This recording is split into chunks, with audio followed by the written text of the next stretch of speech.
I'm in Max. You are listening to Happy Jack's RPG Podcast. I'm in Max. Pursuing the RPG hobby with reckless abandon.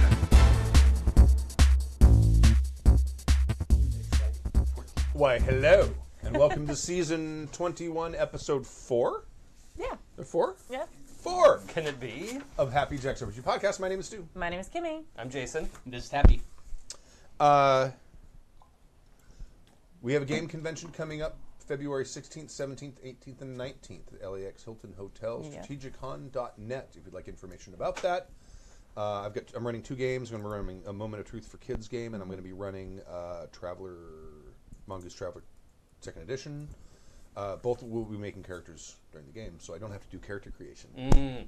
Nice. For prep, I just had to do the adventure. That's the best. What are you running? I'm running actual playtests of Demigods, my PBTA hack, hopefully slated for publishment, is what I was about to Sure. say. Yeah. That's So a word. It's that's fine. a word that Publishosity. that's a word that writers use. So cool. legit. Cool. I have 3 sessions planned. It's basically going to be the same game, so don't sign up for me twice because I'm just going to do the same thing again. Right. But if you want to answer the question, are you a god? That's the With a place to be. yes? Yeah. Yeah. You say yes. Is this its first, foray into, the world? Yeah, this is its first convention Nice. playtest. It's been in a lot of playtests at my house. Super fun. And a playtest here, which Yes. is up on the YouTubes if you want to check that out. But it's a lot of fun. You play as the half-mortal child of a god, and nothing bad could happen. So Nothing. Not a goddamn thing. yeah, exactly. So, sort of in the vein of Percy Jackson. Yeah, Kind of? yeah. It's sort of like the darker, grown-up version of Okay. a Percy Jackson, or also inspired by things like Moana, or anything where you've got like a person imbued with otherworldly powers, pulls in all of the pantheons from around the world, any sort of belief system that you want to wade into. And you made one up, too, for, the gods of... That's my favorite. Oh, am I not supposed to say that? No, Okay. that's fine. Yeah, and I have an original pantheon, the Pantheon of Science, which Does is... it blind you? Well, that's a good idea. It should. Blind you. But it is made up of a number of gods who resent their own existence because they don't think they should exist. Yeah. That's so good. So, Oh man, I want to be a cleric of this. yeah, please come and play. That's amazing. It's a lot of fun. My favorite thing. I'm so excited. Yeah, they God. they resent their own existence. Oh man, I want to write a comic book of that. Oh, please do. That would be God, that's fucking so awesome. good. All right. I am running nothing. not a goddamn thing. Are you going? Maybe. Okay. Sure. I take my kids now because after they went to one, Zachary went to one, told Allie about it. She insisted on going as well, so now I take them every time. Okay. I'll try not to swear a lot then. They're old enough to swear now. I did submit for the 13 and up, so it is geared for teens. If they want to try my game, they probably have other things they want to do, but You never know. yeah. You never know. I know that there's Games on Demand is happening again also. And on Nice. Sunday, it's geared for kids. Yep. So I will send them there or go with them probably. In this episode, this is a email-heavy episode. Marcus from Brazil can't find an open seat in a vampire tabletop game in Brazil. Heavy Metal Jess sends some love for our nostalgia. We love Jess. Brandon from Ohio writes in to report on his teenager's game and has a question. Joseph writes in with his take on agency versus emotion. Uh-oh. The discussion from, was that last week? 2 weeks ago. No, it last was a week? little while ago. I have feelings about this. How long has the 'cause it's- agency fucking discussion been going on? Oh, yeah. It was going on before I left. Right. Yeah. Well, this is a kind of I'll give some background when we get to that. Taylor on writes in asking about scheduling. The worst. That is what I am bad at. Right. I should be quiet during that one. I won't, but I should. Andreas from Sweden writes in about falling damage again, and a player holding slavishly to their high concept in a Fate game. And Zombie at Heart writes in with a GM and player win. But first, If you would like to email us, you can email us at happyjacksrpg@gmail.com. That's happyjacksrpg@gmail.com. We're on social media. We are a lot. Twitter, happyjacksrpg, all one word. Instagram, happyjacksrpg, all one word. Facebook, happyjacksrpg, all one word. Oh, awesome. Okay. So Yeah. can we also be on anti-social media? You can run those. Like, well, Tribe's gone.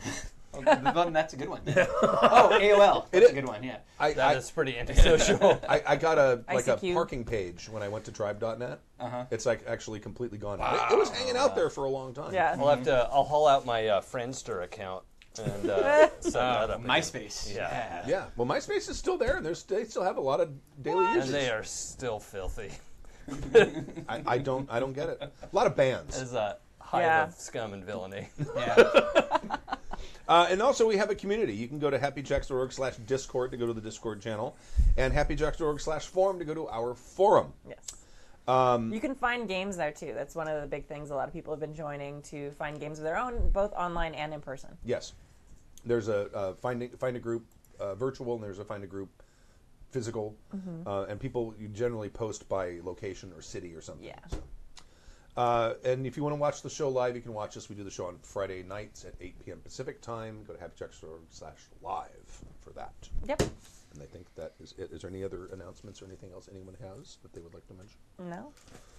Right. We have new lights. Tell us We if have you new look lights. nice.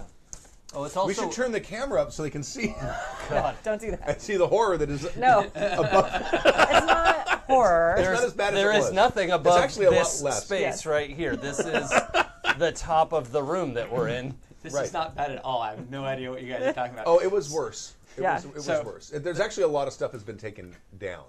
Because we had a lot of lights, and Kimmy got these two lights. Yeah. The ceiling that we had at East Jesus, which was the artist commune that I used to run, was about this high and was all records. And we had at least 30,000 spiders in those. Oh! And just all over faces, all these perfect hidey holes for them. So you got over that? I had to. Yeah, I bet. I had to. Now, if a spider like lands on me or something, You still lose your ship? no. Oh, you don't? Oh. No, but it's still like a, That's a big step. Well, yeah, but it's not like and run away. I don't think somebody should allow spiders to just crawl over them. That's a normal response to Yes. flick it off of you. But yeah, so this is great.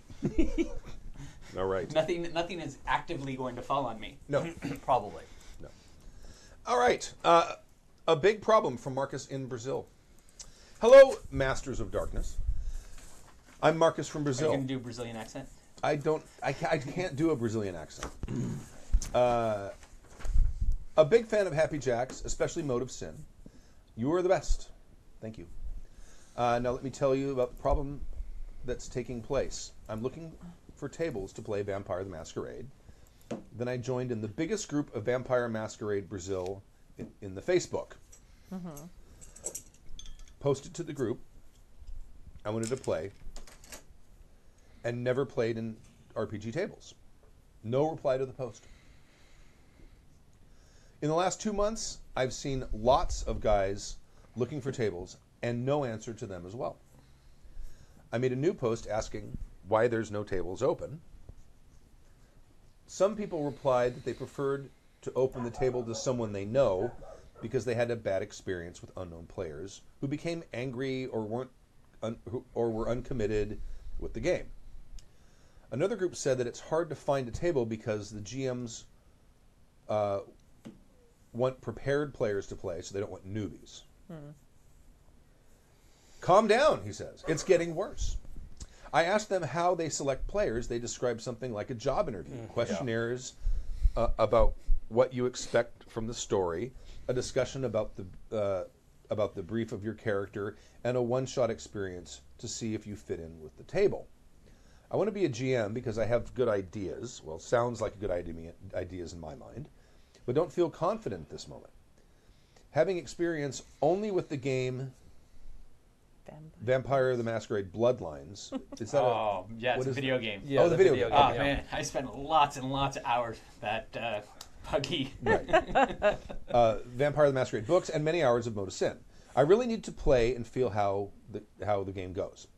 I know I should play another RPG game, but I want to play Vampire and don't see myself so excited about playing another RPG game at this point. What would you guys do in this situation besides crying? P.S. Watching Happy Jacks is good exercise for someone that is learning English like myself.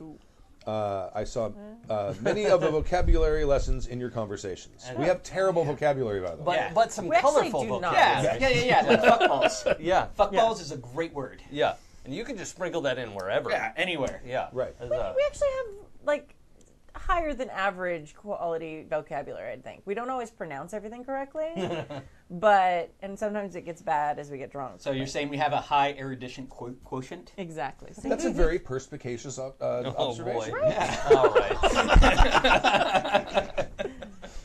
Point me. Don't forget to drink, be happy, and awesome as always. Cheers. Yakida. That's hard. That's rough. I understand why people are reluctant to have people come into their vampire Yeah. nights. And it Especially- sounds like some of these people have taken our advice about inviting new people and like doing a bit of an interview. Like we've told people to do that. Yeah, I'm not a big fan of the idea of the interview, but I do, I think a one-shot to introduce someone to your group is a great idea, and the expectation is this is a one-shot, and if it doesn't fit, well then great. But you got to remember from the point of view of everyone at that table, it's almost a wasted game session. Like, if this doesn't work out, then this is a game session where we have this stranger, and now that's not part of our story anymore, and we're going forward. Right. I mean, you can always just treat that person as an NPC. Sure, It's yeah, not yeah, fine. It's not a huge imposition, but I don't know about this whole interview thing. I think you should just run a game. Yeah, That's what I'm You thinking. do not have to play in Yeah. a game to run a game, and Yeah. if it sucks, you learn. Yep. And it sounds like people are so hard up for a GM Yeah. and you go like, "This is my first game. Do you want to play?" Yeah, invite all these dudes who can't get into these games. Yeah. Go on that Facebook group and Right. say, hey, everybody shunned, come to my game, Right. and we'll all fuck it up together. Yeah. Right. Yeah. Now I can see also Vampire is a game in which the flavor of the game is really important. Yeah. If everybody isn't taking it seriously, if you have one Brujah who just wants to punch people, like the entire Fucking Brujahs, man. yeah, right, fucking Brujahs. Fuck. Then it can ruin your Elysium or what have you. Right. You know, I've been in a bunch of LARPs that got ruined because people got flamethrowers. God. Right? Yeah. Why did they do that? Because game Yeah. people. I don't know. I think you should have to make a what's the roll called? The fire roll. To frenzy? Yeah. That stops you from frenzy. Yeah. Oh, there's a specific fire one, I think. Yeah, like there- Rorschach.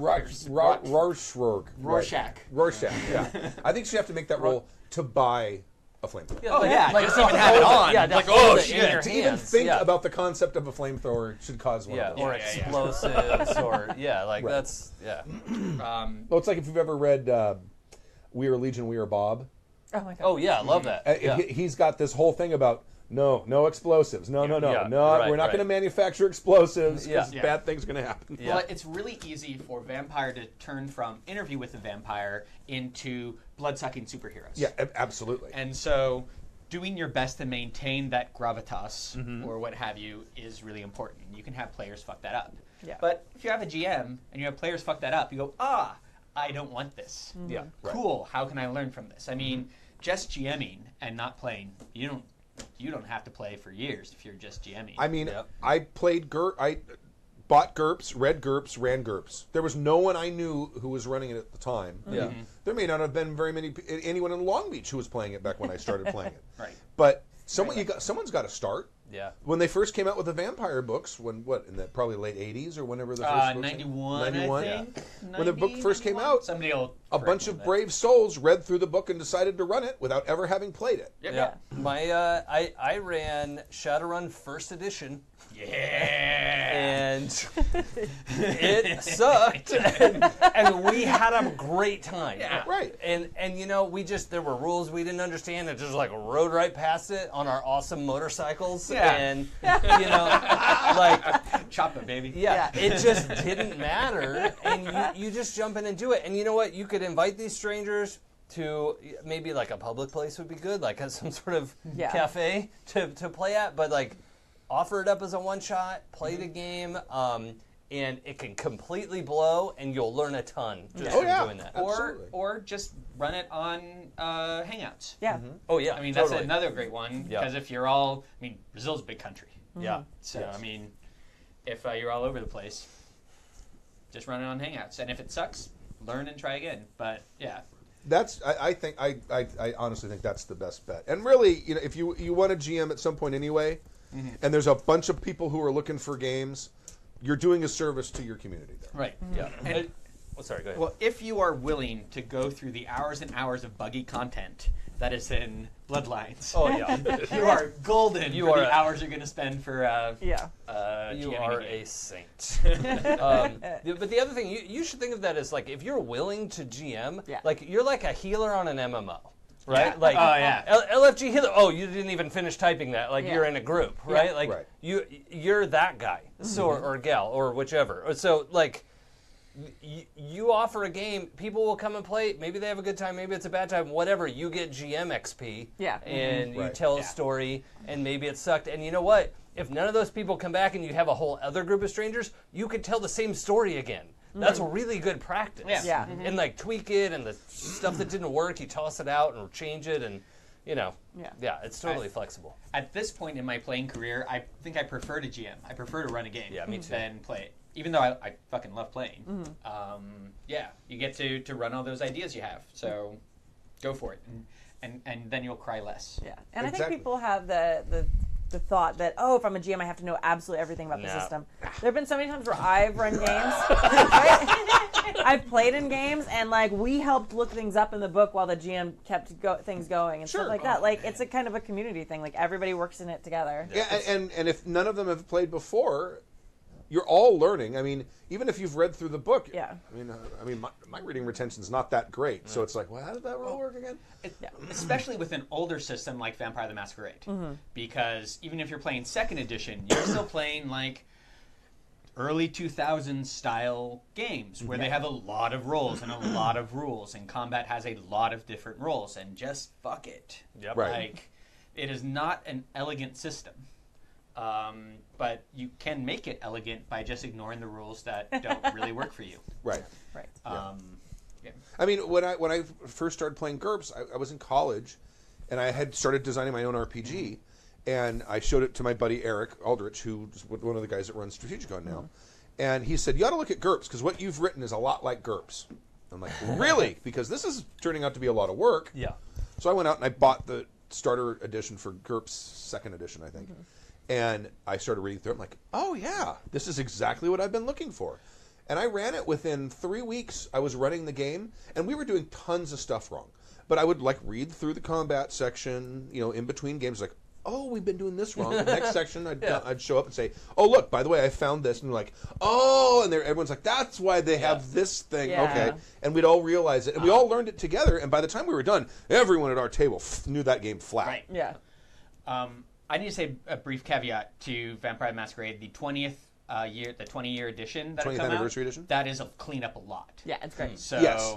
It's not like- organized very well, but it's all in there. Yeah. yeah, Oh, yeah, well, yeah. it's not all in there. So but if you it's want to play very Vampire the Masquerade, play that one. Have they bought into the new fancy idea of indexes at this point? I think Yeah, I think there's an index in No, that they one. had indexes all the time. They just weren't good. Well, yeah, like having an index and using it.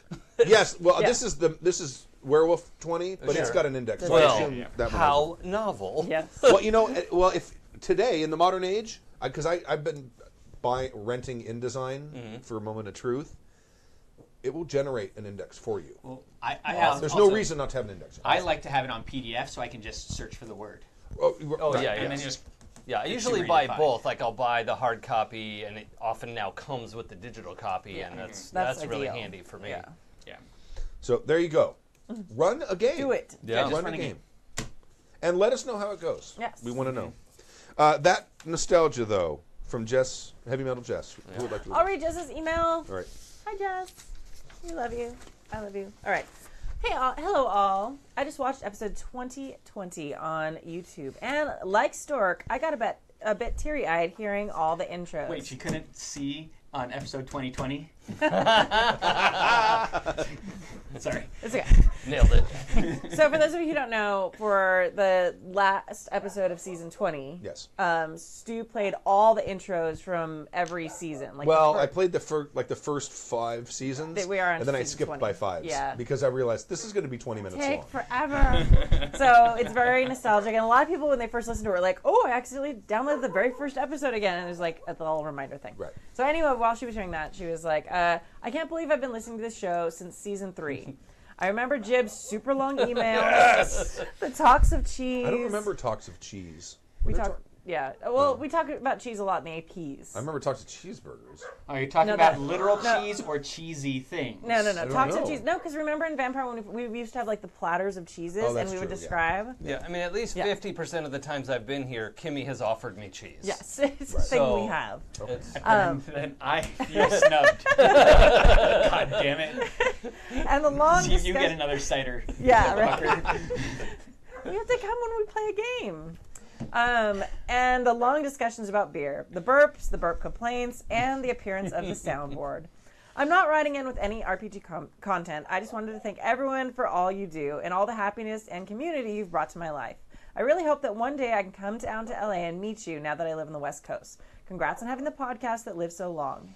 Keep being amazing. Jessica, a.k.a. Heavy Metal Jess. Come down and come on the show. Do the thing, yes. Yeah. You're awesome, go Jess. play with us. Or come down on a convention weekend. Mm-hmm.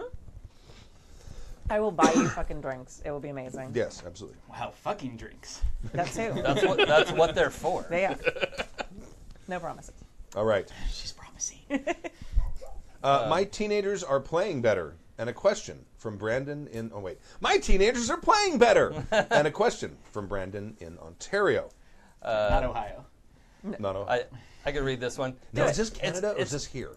Well, I don't know. It could be I either. think it's in Canada. We'll find out if there's A's in it. Yeah. Like A, or not if like he's A. just very polite. Yeah.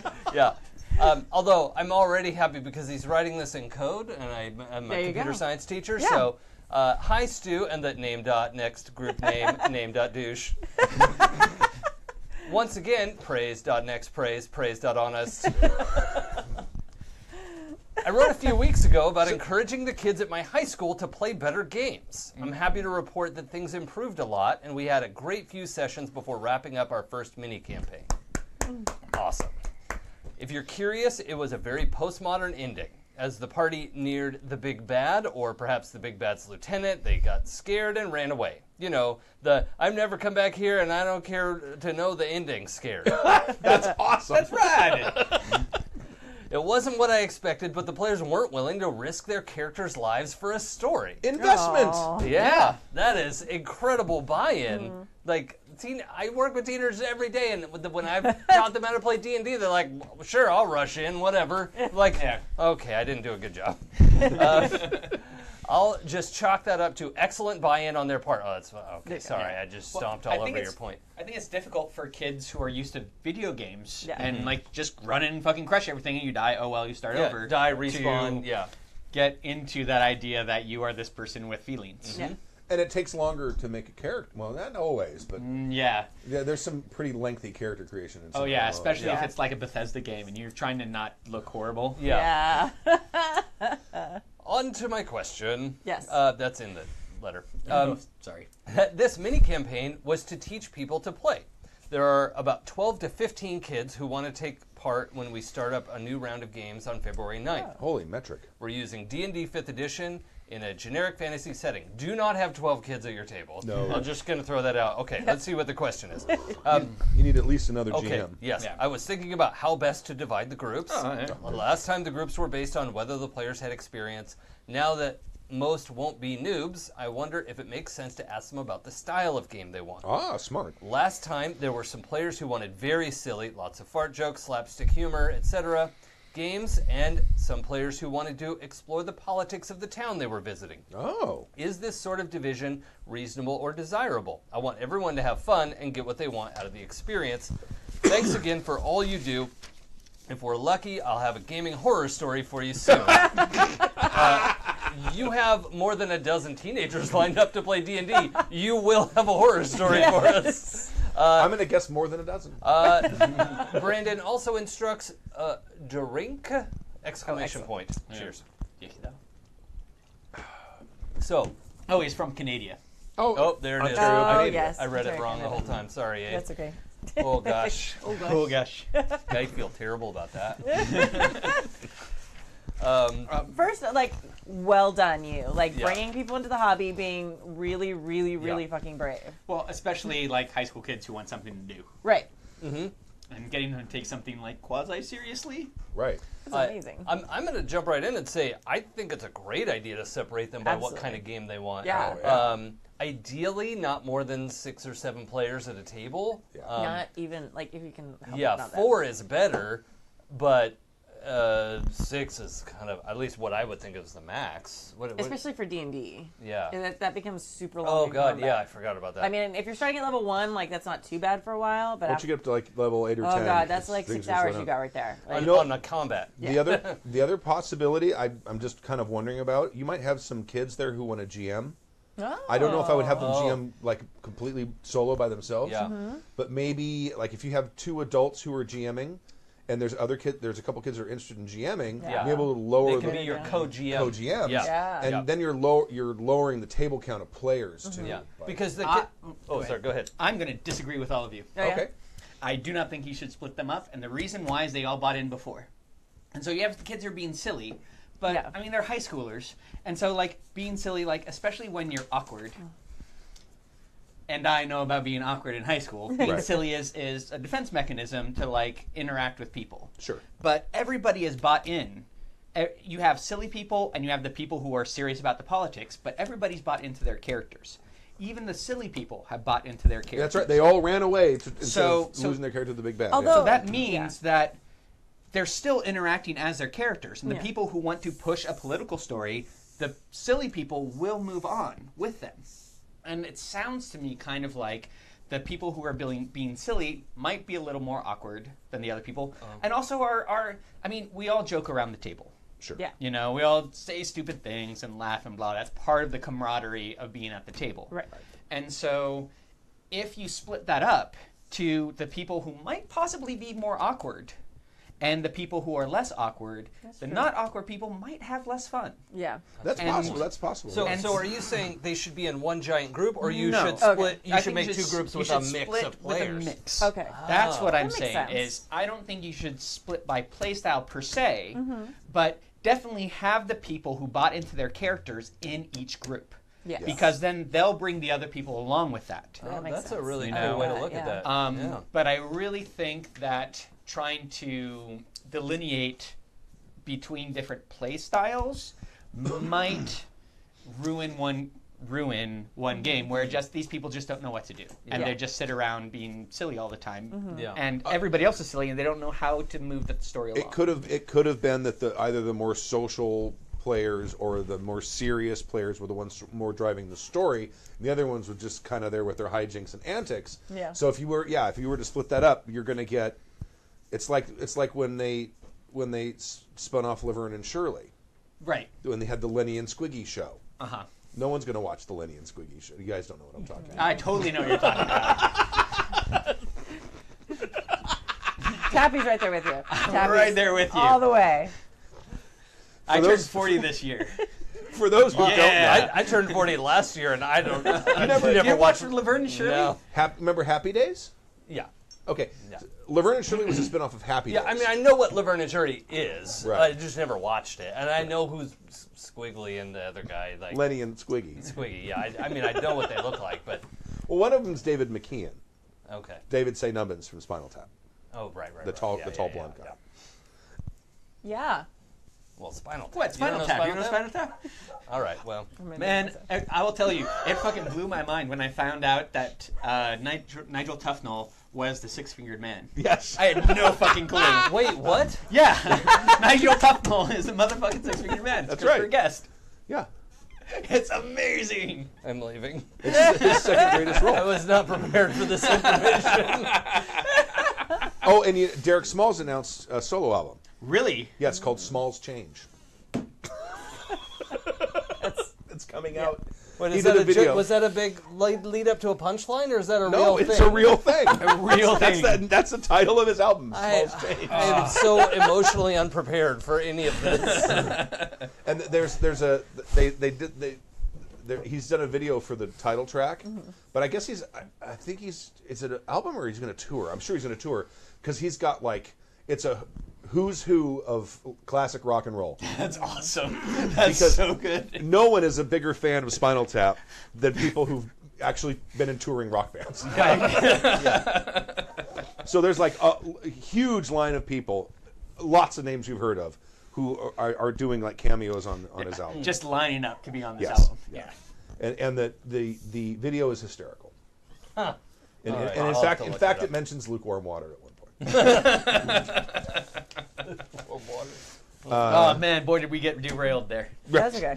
Well, anyway, as you can see, we adequately answered your question, and you have all the answers you were looking for. Ever. Yeah, so you can do either or of those things. And we But- definitely want to know what you do decide to do. And Yeah. when that next round happens, I'm going to add one caveat to Tappy's caveat. Okay. A caveat. Okay. In that I have been the one person in a group of 6 who like kind of wanted to explore the story and see what was going, and everybody else was just like nonstop Bert fart, Yeah. do the horse if you can get away with it. It kind of sucked. So Yeah.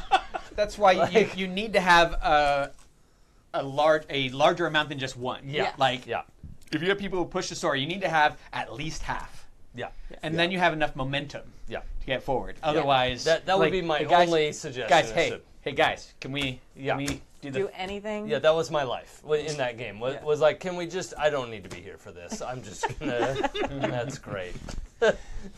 all right. Thank you, Brandon Formentera. That's And what do you- let us know how it comes out. We wanna know. Yeah, this is a great idea, and actually, there's been a couple groups I've been talking to for like the last year, on and off, about trying to get some of this stuff set up in schools around LA. So, which is kinda cool. Yeah. Player agency and emotion from Joseph. Let me just preface this before because Uh-oh. it's going to bring people up to speed on what Right. this topic was about. We had someone email in how they like to ask leading questions to the players, and one of the questions they gave as an example was the party walks into a tavern. In Oh. terms of one of the players. I was here for that episode. No, I'm pointing at you. Okay, and he, She gets that reference, is what she Yes, said. I get that reference. he points to one of the players and says, "What about this tavern reminds you of home?" Ah, okay. On the forum, someone brought up the in the discussion, and it became a sort of a broader topic Yes. on the forum. And then we talked about it. I think the next a nice way of episode or saying the that. episode after that. And I don't think it was a flame war. No. It wasn't a flame war. Oh, you would- Was that is kind of impinging on player agency, because you're telling the player in essence what they're feeling. This place makes you feel at home. Well, I don't know. I guess I wasn't part of that original conversation, but to me, what about this tavern reminds you of home? I have the option of nothing about this tavern reminds me of home. Right. That was Tim's And- response yeah. to it at the time. Well, But- Tim is wise and Yeah. well thought of. So Said I nobody. just wanted to. Nothing about that sentence was true. Just gave me the filthiest look, and I feel bad for having said anything. No, it's okay. I I feel And like now Tim. Tim's That was going to your feel bad teacher that you look. recanted. Kimmy gave me the teacher look, Tim. I'm sure you understand, and I am chagrined. Really? Like the teacher look made you go? Yeah, I used to teach him how to lift heavy things. yeah, so. and she was my coach. Yeah. So this is not. Yeah. The thing. Once a coach, always a coach. So I just Okay. wanted I to love you preface too, I'm that just gonna because say. this email is referencing that original Yeah. topic. So Okay. Who would like to go? I will go. Go. Hi, all. It seemed to me that you missed an important point in the discussion about agency. Uh-oh. This may be a problem of definitions. Haha, this is a perfect one for me. No, Yeah. let me just say I knew when, you were going to be excited about when we this. talked about it on the subsequent episode, we were talking more about emotions and who the emotions belong to. Could the GM say you're feeling this way, or should the GM just? You understand, I don't want to rehash the whole Yeah. thing. Oh, You yeah, understand what I'm saying. So, I understand that player agency is the ability of players to make meaningful decisions for their characters. If this is wrong, please discuss here. generally Okay, speaking. yeah. Although, what he brings up, I kind of have a little bit of an answer for it, I think. But I have strong feelings about this too. Okay. But we will talk about this. Emotions are not choices. We do not choose to be jealous, angry, fearful, etc. It is something that happens to us, like the weather, a plague, or a Balrog. It is PC versus self. And like PC versus God or PC versus nature, what comes after the viz is the GM purview. We Okay. recognize the emotion is happening to us and choose what to do with it. That is where our agency lies. What's that hoary quote? Courage is not the absence of fear, but the decision that something is more important. To say, Blackleaf is afraid of the dragon, or Regdar is awestruck by the queen, is no different than saying it is raining, or the orc charges.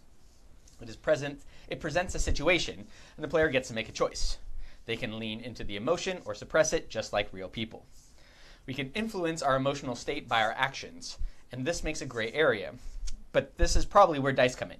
By the same token, to say you are paralyzed by fear, or the emotion makes you do X, does remove agency, as would attaching a penalty by fiat. Also, a responsible GM will use emotions sparingly, make them match character concept, and look for player input that makes emotions ring true, because we're all here to have fun. Discuss? There's a question mark so- on the end of that. That's I think, before anything else, I think this person has either been in a lot of therapy, been in an insane asylum, or been to rehab. or may have a degree in psychology. Or may have a degree in psychology. Yes. No. But it is a degree in psychology, you've been to therapy. Yeah. Well, Yes. yeah. Yes. No sane person. Yeah, you don't goes get out into of psychology. that. Yeah, you right? don't get out of that hole. And so, I took a psychology class in college, and one of the things our professor told us is that a large portion of people who go into the psychology career originally start studying psychology because they're trying to figure out what's wrong with themselves. right. Oh. Right. Oh, yeah, that makes I sense agree to with me. this. Yeah, I buy that. sure. So, but this idea of like emotions happen to you and what you decide to do with it is your responsibility is something that is very common in like these sorts of concepts, especially if somebody has a mood disorder. Right. Right. Well, yes, you have these emotions and they are affecting you, and it's a disorder, so it is affecting your life in a negative way. So let's talk about how to mitigate that by your actions, Right. as opposed to mitigating your emotions, which you can't control. Right.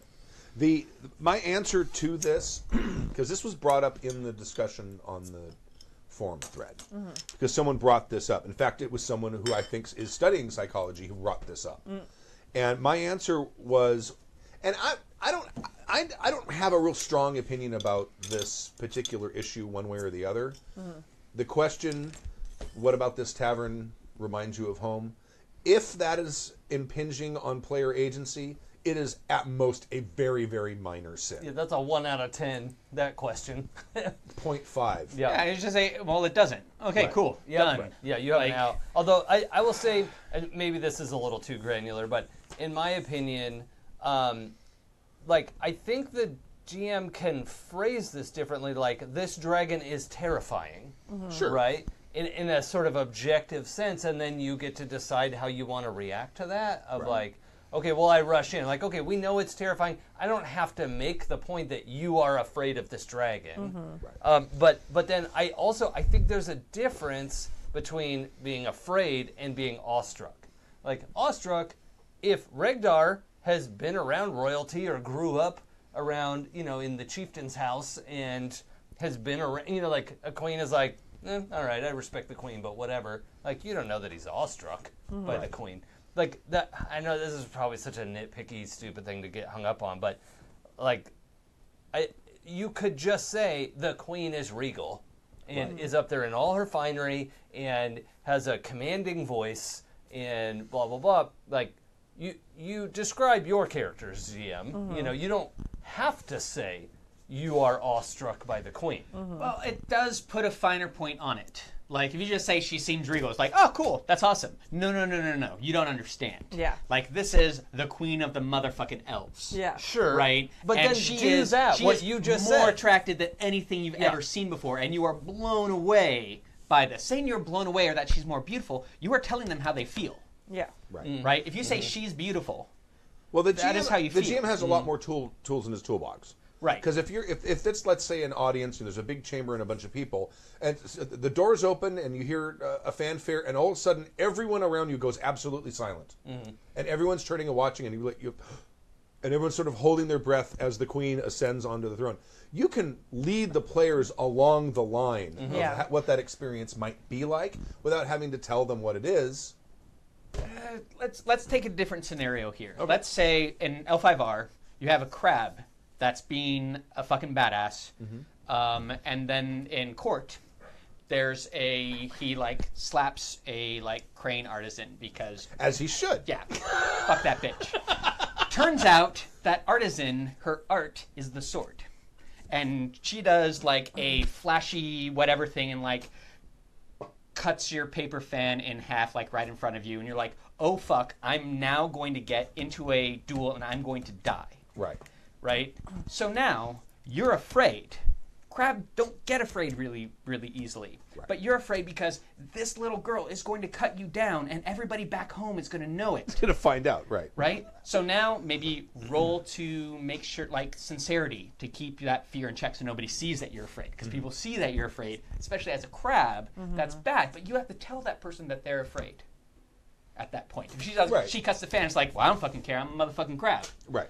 Well, no, So- what I'm saying, like I said, I don't have a problem with you telling the player, this is what you're feeling in a certain situation. I definitely don't think you should tell players this is what you're going to do about it. Oh, yeah. Right. That's the big difference. But the thing is, the other thing is, and it gets down back to kind of defining agency. And this conversation kind of happened on the forum, and my response was, the player and the character aren't exactly the same thing.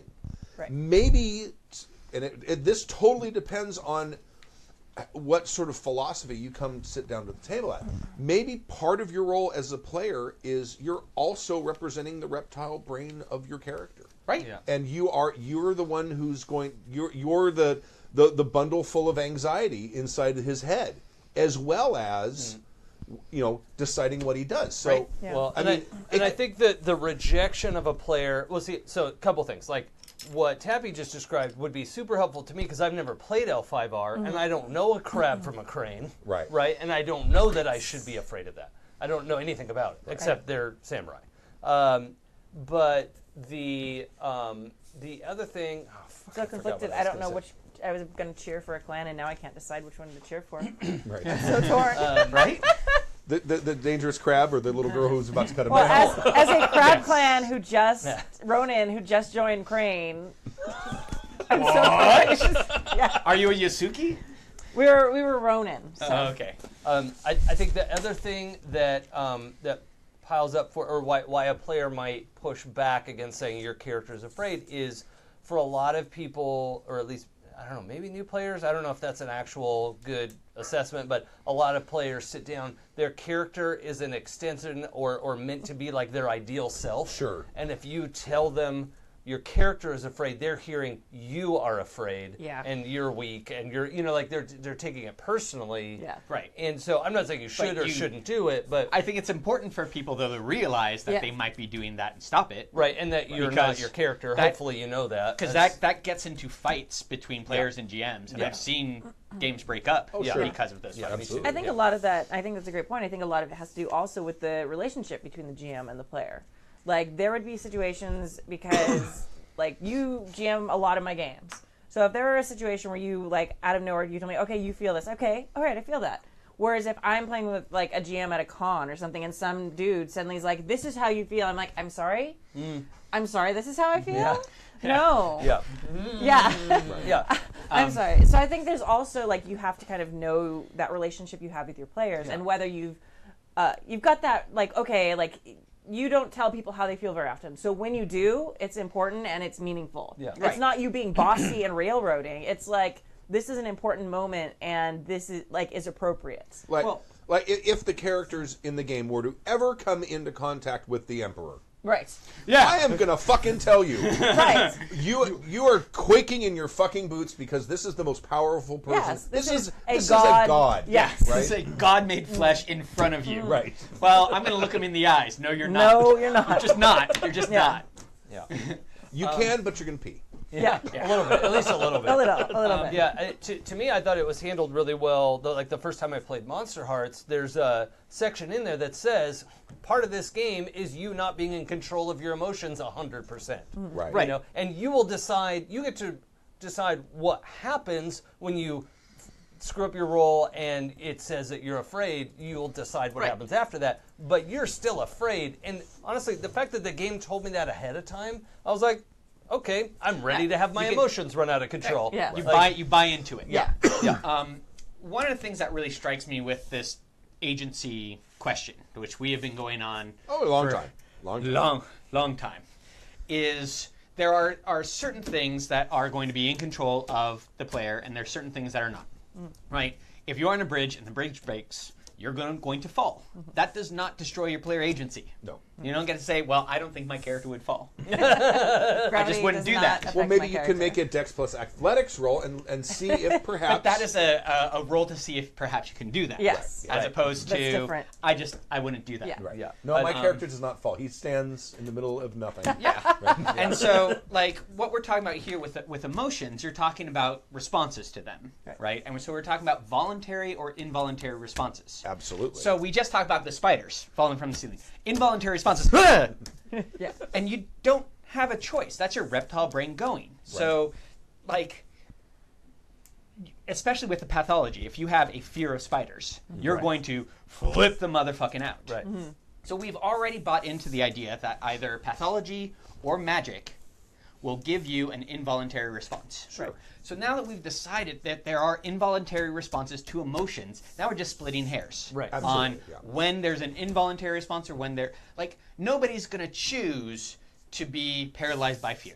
Yeah, D&D That is- dragons have a fear aura that make you run away. Right. That's your emotion and your action. That is, Like- but that's magical. It's Yeah, yeah. making you do that. It's Yeah. not just. So I mean, like, when it comes to it, really, it's. Is this, if the GM decides that this is involuntary, then it happens. Right. If this is voluntary, then you get into the whole thing of like, well, I'm going to fight my fear. Cool, make a willpower check. Yeah. Yeah. I missed it. Cool, you're -2 dice on this. Yeah. Right? Even if you fail a willpower check, you don't have to run if it is a voluntary reaction. That's what, and this is what I mentioned when we had this original discussion. That's the thing I like most about the fear mechanics in L5R 4th Yeah. edition, Right. Because it does not decide what you're going to do. Here's a frightening situation. You make a roll. You fail the roll. You start to take a mechanical penalty to your ability to do anything. At some point, you as a player character are going to make a metagame decision.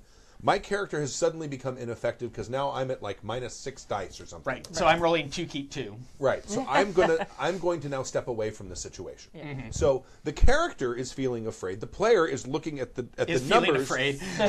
or looking at the numbers saying, yeah, my character's a mess. He can't do anything anymore. So Right. I'm going to leave. So he can make the decision, sort of isolated from the fact that his character's afraid, but it has a similar game effect. Right. I love that system of Yeah. fear. I think that's fantastic. But I still think that there can be and should be involuntary responses. yeah. You know, and Well, I mean, because like a deer in a headlight, that deer's like, oh shit, paralyzed by indecision. Right. Right. You can have situations where people are paralyzed by indecision, or straight up, if you're again like in a Call of Cthulhu game, you're going to have that pathology that suddenly you're so afraid you can't move. right. Again, that's kind of magic. And that's I mean, Yeah. Call of Cthulhu in this kind of conversation is almost kind of an outlier Yeah, because it's- of the kind of Right. game it is. Yeah. But that's, I mean, games are not very sensitive when it comes to insanity. Beside the point. No. I mean, like Right. pathology, when you're talking about the not magical side of these things, not really very good at it. I think there's a thing that you said once about like in Call of Cthulhu where everybody suddenly has glass eyes and aren't blinking, and that is like their break from reality, and suddenly you think everybody around you is a fucking monster. That's how- even if they aren't. Right. Like they might not actually be that, and it's important for it to not be that because the player then is understanding that break from reality, and it's fucking terrifying. That's what I would do to describe Sand Laws. is Right. sit down and say write a note to the player character saying, this is how you're perceiving reality right now. I'm not saying you've got insane, you have to do something crazy. Right. Your reality has changed. Here's your new reality. I get to do that. I'm the GM, and you failed your sand roll. So Right. here's your Yeah. new reality. You decide what you're going to do with it. I mean, that's why people who hear voices get so fucking freaked out about it. Because they just hear voices in the radio, somebody talking to them. Right. And that radio personality seems very sane and is giving them really good reasons why they're in the radio and talking only to them. And so, and that's terrifying. That's interesting. But when you start getting into like fear and stuff like that, then it's more difficult to actually adjudicate something interesting. And that's when you go to involuntary responses. I like games that have fear mechanics because it kind of takes that. Because, I mean, fear especially that's a physical response. Right. It's not, I mean, it's not a choice. And when it. But how you deal with it, like this person is saying, is salient. Yes, absolutely. And really, I do think the trust thing solves a lot of this because I don't think most players, if the GM, if they're playing with a GM that they trust, isn't gonna screw them over and try to win. Yeah. And they say, "Oh yeah, you're sitting. The queen just walked in, and you're just freaking awestruck because you're a lowly peasant, and you've only seen your lord twice in your lifetime anyway, and this is like 5 levels above that." Yeah. Right. I don't think in most situations with a GM I trust I'd even notice things like that. Like the question about the tavern. Yeah. Like I don't even think it would have crossed my Oh, mind. I love answering that kind of question. Yeah, like You know, yeah. like somebody bursts into the room with a gun. How do you know them? Yeah. You can absolutely say I don't. Yeah. But I love thinking so of much how I fun do. Like trying I do. It was like, Connect it. oh my gosh, it's my ex-girlfriend's brother. Right. Yeah. yeah, it's my dentist. And of course, you describe the relationship in such a way that they're there to use the gun on you. Yeah, exactly. Of course they're going to try and shoot me. Yeah. Yeah, they're way. Yes, you're- ending and it's You're and it's way harder tight. on yourself as a player. At least in my experience, when you give players the option to answer a question like that, Yeah. they fuck themselves way more more. than Oh, yeah. I would have as the GM. Ever. Like, yeah. And so Ever. that's why I think you should not be afraid of that question. No. And people saying, well, that takes away from player agency, I think makes GMs scared of asking those questions. Yeah. Right. And I think, if you're not afraid of saying, or if you can inform your players of saying you can just say no. Yeah. Sure. And that's not saying no, this is no end, basically. Yeah. Like, Yeah. how'd you know this person? I don't, but they're really fucking scary. Yeah, but- all right. Right. Sure. Or Yeah. just getting them creative, like, hey, I think I saw them on a TV show once. Like it's like Sure. like anything. It can be something So like if you're many not things, comfortable. yeah. Yeah, if you're not comfortable. Dr. Oz having- is coming for you with a gun. Now that makes a lot of sense to me. That seems really Oh, I've logical. talked too much shit about him online. Yeah. Again, like that goes back to that trust relationship with the GM where you as a player don't feel like you have to give the right answer to the GM. You trust them to take what you give them and make something cool out of it. Right. So it's that trust on both sides. The GM trusts you to come up with a cool thing, and you trust them that they're not taking away your agency, that they're going to take whatever you give them and run with it and make it better. Oh, that's why you should totally, like, for the person who has the kids in high school, also, like, make up an improv class. Yeah. And have them do an improv class. yeah. Sure. And then Yeah. play the game, like, afterwards. Money, or money, something.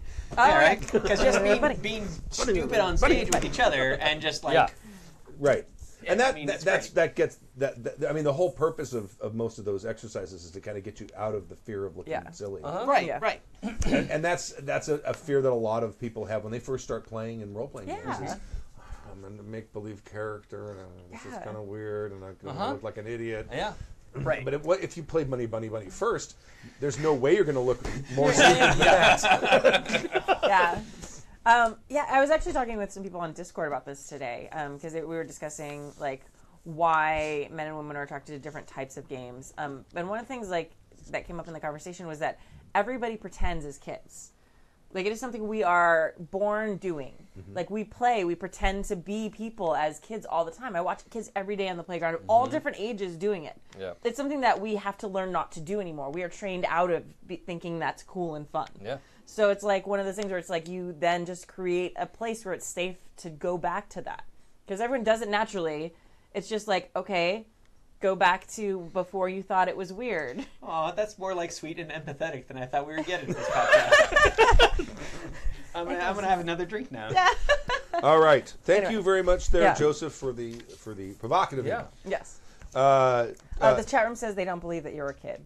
Me? Stu was a kid? I'm not so sure. I have pictures. You do? I have pictures. I just saw No, one you were today. just carved up and very Well, rough. as a, what, On 25-year-old? How old were you? In probably 23 or Yeah. 22. Yeah. I had a lot of hair. There was so much hair. You had the Right? You were curls. very hairy. Yeah, I had big mane of like Yeah. reddish blonde curly hair, right? Just like your son. It's so Actually, cute. Yeah. To be fair, in the time that I've known you, you've changed very little. I shaved my head, I think the year before you joined the band. Oh, okay. Oh, yeah? Because I've only known you as Right. goatee, no hair. Right. I've had the goatee for a long time, but I had a full beard then. Because the thing is, I don't have a full beard now because I don't know where to cut it off. Oh no! What you do is That's you a do good this. Yeah. Yeah. Doing that. I have that problem when I shave my sidewalls. I still like my sideburns, Right. but with my glasses, I just pretend like, oh, this is normal. Oh, Like, you have a Chelsea. yeah, And just I no, just you're good. keep it. I just keep it because it's like I like my sideburns. I don't care Oh if my I look God. like a weirdo. I haven't shaved my sides in a while. I need to do that. It feels so good. Fresh buzz. Yeah. Oh man. It's the best.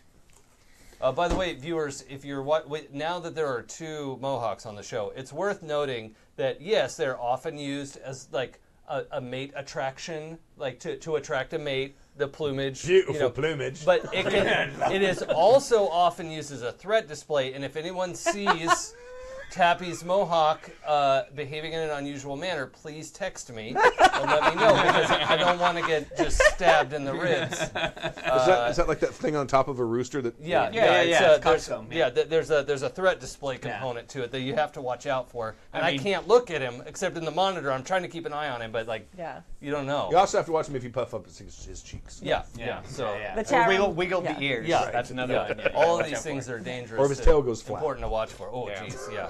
The chat room is upset that Stu and I don't have mohawks. Well, I can totally not shave right here for a week, and I'll have a little tiny We white could mohawk. draw it on. We could glue a thing Yeah. on it like that was in Guardians of Yeah. the Galaxy. yeah. Oh yeah. Yeah. Yeah. Wow. Oh, that would You're- look awesome. Yeah, That'd got be so cool. All right, scheduling from Taylor on. Right. God. I'm ready for this. Is I- any read? Who hasn't read? Oh, we've all read. Yeah. Oh, okay. I'll go back to me. Okay. Oh man, it's Hey, Stu and crew. This is not. Oh. I'm just drink during this. I'm sad. I'm sad Actually, I'm gonna use the already. restroom. You guys All go. right. Okay. Good When luck. you come back, can you Microphone. grab me Yep. another beer? Yeah, sure. Let me turn your mic off. There you go. All right. Scheduling from Taylor on. Hey, Stu and crew. Short one here. Is that your nickname? I was wondering if you guys could talk. That was a dad joke. That was such a dad joke. I've gotten good at them lately. I know. My kids, I twist their words into the corniest jokes now, and they sit and roll their eyes. Allie gets My so daughter's going to need glasses from rolling her eyes so much. Yeah. I wonder if you guys could talk a bit about how you manage to organize yourselves. Okay. Well, We Me. gave up. No. yeah, I mean, it's just Kimmy does all the work. That's the answer to that question. The end. How do you plan so many games with so many players and organize the show on top of that? I've heard mention of Google Calendar, but no in-depth conversation about it. Also, is this the work of one person? For the most part, yes. Scheduling wise, yeah. Or does it take an effort from everyone? Thanks. Taylor on. P.S. Welcome back, Tappy! It's a bit of a blast of nostalgia hearing from you again. Thanks for Mott. It's fantastic. Well, thank you for saying that. I appreciate that. And Mott is Moment of Truth. Moment of yours. Truth. And also, you can go to momentoftruithrpg.com and you can download Yay. the what I'm calling the final version of in the fridge. first edition.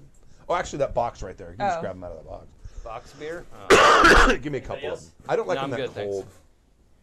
I don't like them too cold. Yeah. They I get could flavored just like things. hold it in my armpit for a little bit if you want. Yeah, I'm No, super just let 'em excited sit. about Moment of Truth. I've started like Can you give me one more? I think this. I is don't a want to 4 beer say show. because I'm nervous, but I've started my setting for it. I've started typing Awesome. stuff up. It's going Excellent. to take me a really long time, I've discovered, because I'm really slow about actually doing things because I do a lot of things. Well, it takes But- me 6 months to a year to actually. Oh, you got to turn the thing on. 6 months to a year to actually put together a setting. Like I take a long ass time putting together a setting. All right, so it's taken me 6 months to start typing my first Google Doc. All right. So You're halfway. But you there. got ideas. yeah, no, I totally Yeah. have like almost everything like planned. I just have to start like typing and like figuring out how it actually is going to work. But if you are interested in looking at Moment of Truth, you can go to momentoftruithrpg.com. The laid out document is there. It's bare bones. It's just the game mechanics and some equipment and stuff. There's No setting at all. He said something to me. Yes, he did. Hey! I yelled He at shouted you. it, but I was using Welcome the back, restroom. Tappy. Hey, it's good to be back. So- Yeah. When it comes to scheduling, I am the worst. I'm just the worst. Period. Yeah. So there you go. No, good luck. the scheduling of the show. yeah. We have and we've had this for a long time. We have Yeah. a Google Doc that's basically a form or a, For just A the weekly spreadsheet. podcast. and it's like here's all of the episodes. Everyone knows when they're going to be, and you just type your name in one of four boxes. It's shared between like 30 people now. Yeah. Yeah. Yeah, and if you're talking about an RPG, my honest suggestion is get your group together anyway. If one person can't show up and you've decided you don't want to play minus one person, like maybe you've only got 4 people, and that's not enough people to play, get together and play cards or something, or watch an episode of something. Like, get together, because maybe that other person will be like, oh, actually, I just need to be half an hour late now that I realize my time commitment. Like, it'll sort out sometimes or fall through. Like, don't cancel your game. It's you can get together and play, or ideally even have the opportunity to say, okay, well, this character's got the flu, and they're going to hang out over on the side and sort that out while everybody else is going through the story, and that happens sometimes. Yeah. I mean, I find the number I like to play with when I'm running a game is 5 to 6. And 5 to 6 is great because if one person is gone, you can still play a game. Yeah. Is Absolutely, that including you or players? That's players. 5 to 6. Because if you have 3 players, I think that's too few. Yeah. Yeah. But 4 to 6 Yeah. is great. So I always shoot for 4. 6. 4 5 is so okay. Yeah. But if you start with 4 and one person flakes, Yeah. you're fucked. Right. Yeah. The way we organize the show, we do have a Google calendar, or Google Calendar. Yeah. And that's pretty much shared. That's so everyone can keep track of when all the games are, both listeners and viewers and people in the show. And then we have a Slack, which we have a bunch of different channels on. Each AP has its own channel. There's channels for the regular podcast. There's channels for a million other things. It's a chat. You got joined invited to it. You joined it. You joined it. You're on it. You have messaged. Do you have a smartphone or using your a Razor? I have no idea. So anyway, it's an app. It's a chat app that's used to organize things. So people can join. It's fantastic. Yeah, it's It really really is. amazing. And it's great for keeping things organized. Basically, we have a large. That's why you can't download it. It keeps crashing every time you try to open it If on it your gets phone. close to me, it crashes. So I basically, have this aura of chaos around me. Yeah. I don't know if you're really interested in like how we're running the show, or if you're looking more for tips. So I don't know if this is super helpful for you running your schedules and stuff. But Stu and I have a running doc between the two of us that has all the current games and all the games that are coming up to replace them, so that we can populate the upcoming games and upcoming GMs and stuff and get all that set before the ones that are current run out. Right. And then we just have this giant pool of people, and we're constantly adding to it through Facebook and different things. We're really lucky living in LA. There's an amazing gaming community, amazing nerds, amazing everything. Yeah. So we just kind of pull in people as we can. That's one of the reasons we do our one-shot Saturdays, actually. It's super fun for you guys to watch. It's super fun for us to play. And it also gives us a really great opportunity to bring new people in. And like we were saying earlier... And like, vet them. And vet them, exactly. Like we were saying earlier, hey, run a one-shot so you can see if the people are good players. Like we invite them to one-shot Saturday, and like, okay, cool. They're, so far it's worked out really, really well for everybody. So, Right. And then they, get an invite in if they want, and it's lots of fun. Another very practical tip that's worked well for me, if we're talking about RPGs, let's say you are all planning to play Tuesday night, Saturday specifically, like 3 days before, I will text all my players and say, hey, I'm super excited for Tuesday, blah, blah, blah, because that is usually enough time that people they may have forgotten, and that's enough time for them to remember and try to jimmy things around. Right. Whereas if you text the day of or the day before, they forgot, they planned something, they double booked, and that thing is their niece's play at the school, and it's important to whatever, and they don't realize they need to be at RPG night. But the if you can get your players to put this in their calendar, I will worship you. Yeah. Like, Well, I mean, the way that makes it easy to do that, don't move your game around. oh yeah, that's It's going to be every other Thursday or Right. every other Saturday and or get whatever. together no matter what. Yes. If it's just 2 of you, get together and play cards. I would and- almost argue to go ahead and play. Well, maybe Because yeah. if you've got a table of 5 people and one guy gets out last Yeah. minute because he's made other plans. Well, and or- shit happens too. Well, Like, yeah, no, sure, there's always legitimate reasons, Yeah. but there's also the reasons where it's like, I'm going to make a choice Yeah. to not go to this. Play anyway, and if you have a fantastic game, the other players will tell the player about the awesome game they had. Yes, this is very effective. The other thing you can do is make a Google event Yes. and invite all of them to it. Yeah. Yes. And then you can post in it to remind them. I think you can do that on Facebook too. Yeah, there's a Facebook event that I have with my roommates that is pay your rent. And it works great. Yeah. It's like, and it's like, hey guys, 2 days, like, and I just everybody invited gets you it. to an exciting event. Yeah, and it's like, and this event comes up, and it's pay your rent. It's like, oh shit, Brilliant. it's time to pay your rent. It's Yeah. great. Brilliant. And we have a group for all the roommates, so we can talk about stuff, and you can totally do that for your game. There's Sure. no reason why Yeah. you can't do a Facebook event. No, Yeah, absolutely. it's super, super helpful to have some kind of online group. Facebook, Google group, Hangouts, a Discord channel, you know, like whatever is super, super helpful to organize. Absolutely. Don't yeah. use email. Oh yeah, nobody No. fucking uses email. Don't do that. Don't do that. I use it. For organizing your game. Yeah. Because an email chain and somebody says they didn't get it and like, Oh, yeah. it was Thursday at 8. I thought it was Tuesday at 8. We're like, no, that's No, not. that was from a different thread. Yeah. Right. Yeah. I mean, what we're doing here is a little different because It's very it's different. being streamed. Yeah. So there's a little more weight to it. So people take it a little more seriously than Yeah. I think they do a regular game. Yeah. Yeah. Like I totally drove like an hour and 45 minutes to get here. Right. Yeah. In Friday night Yeah, traffic. Friday night Right. traffic. Oh, wow. And it would You're a change hero. because, I mean, even when we were just recording the APs when it wasn't live, like people like our schedules were not as No. steady as they are now. People would drop out, we'd postpone. Like it was not, there was a few months there where we had no moat episodes. Oh yeah. Things like that. So, Well, I mean, Boggart rehearsals. Boggart rehearsals. A Boggart who is at rest tends to stay at rest. And a Boggart who in motion tends to slow down so he can rest. So Truth. if it cascades. There's this Boggart Slack now. Yeah. So, What? And everyone's on it. Yeah. Everyone's on it. Everyone except Tabby. See, Well, I'm not not the band Bogger. anymore. Yeah, I'm out of the band. anymore. my organization is But it's contagious. so weird just because we had the same Boggart day for rehearsal. And it still is the same every day. single week. Thursday night, just like it always and was. and so like Literally it's an since institution. I was- How can you yeah. forget? Yeah. It's what you do on that Yeah. day. But I will have people who will email. They got used to. We were kind of rehearsing through the winter, Right. October, November, December, Uh-huh. because we were recording. Right.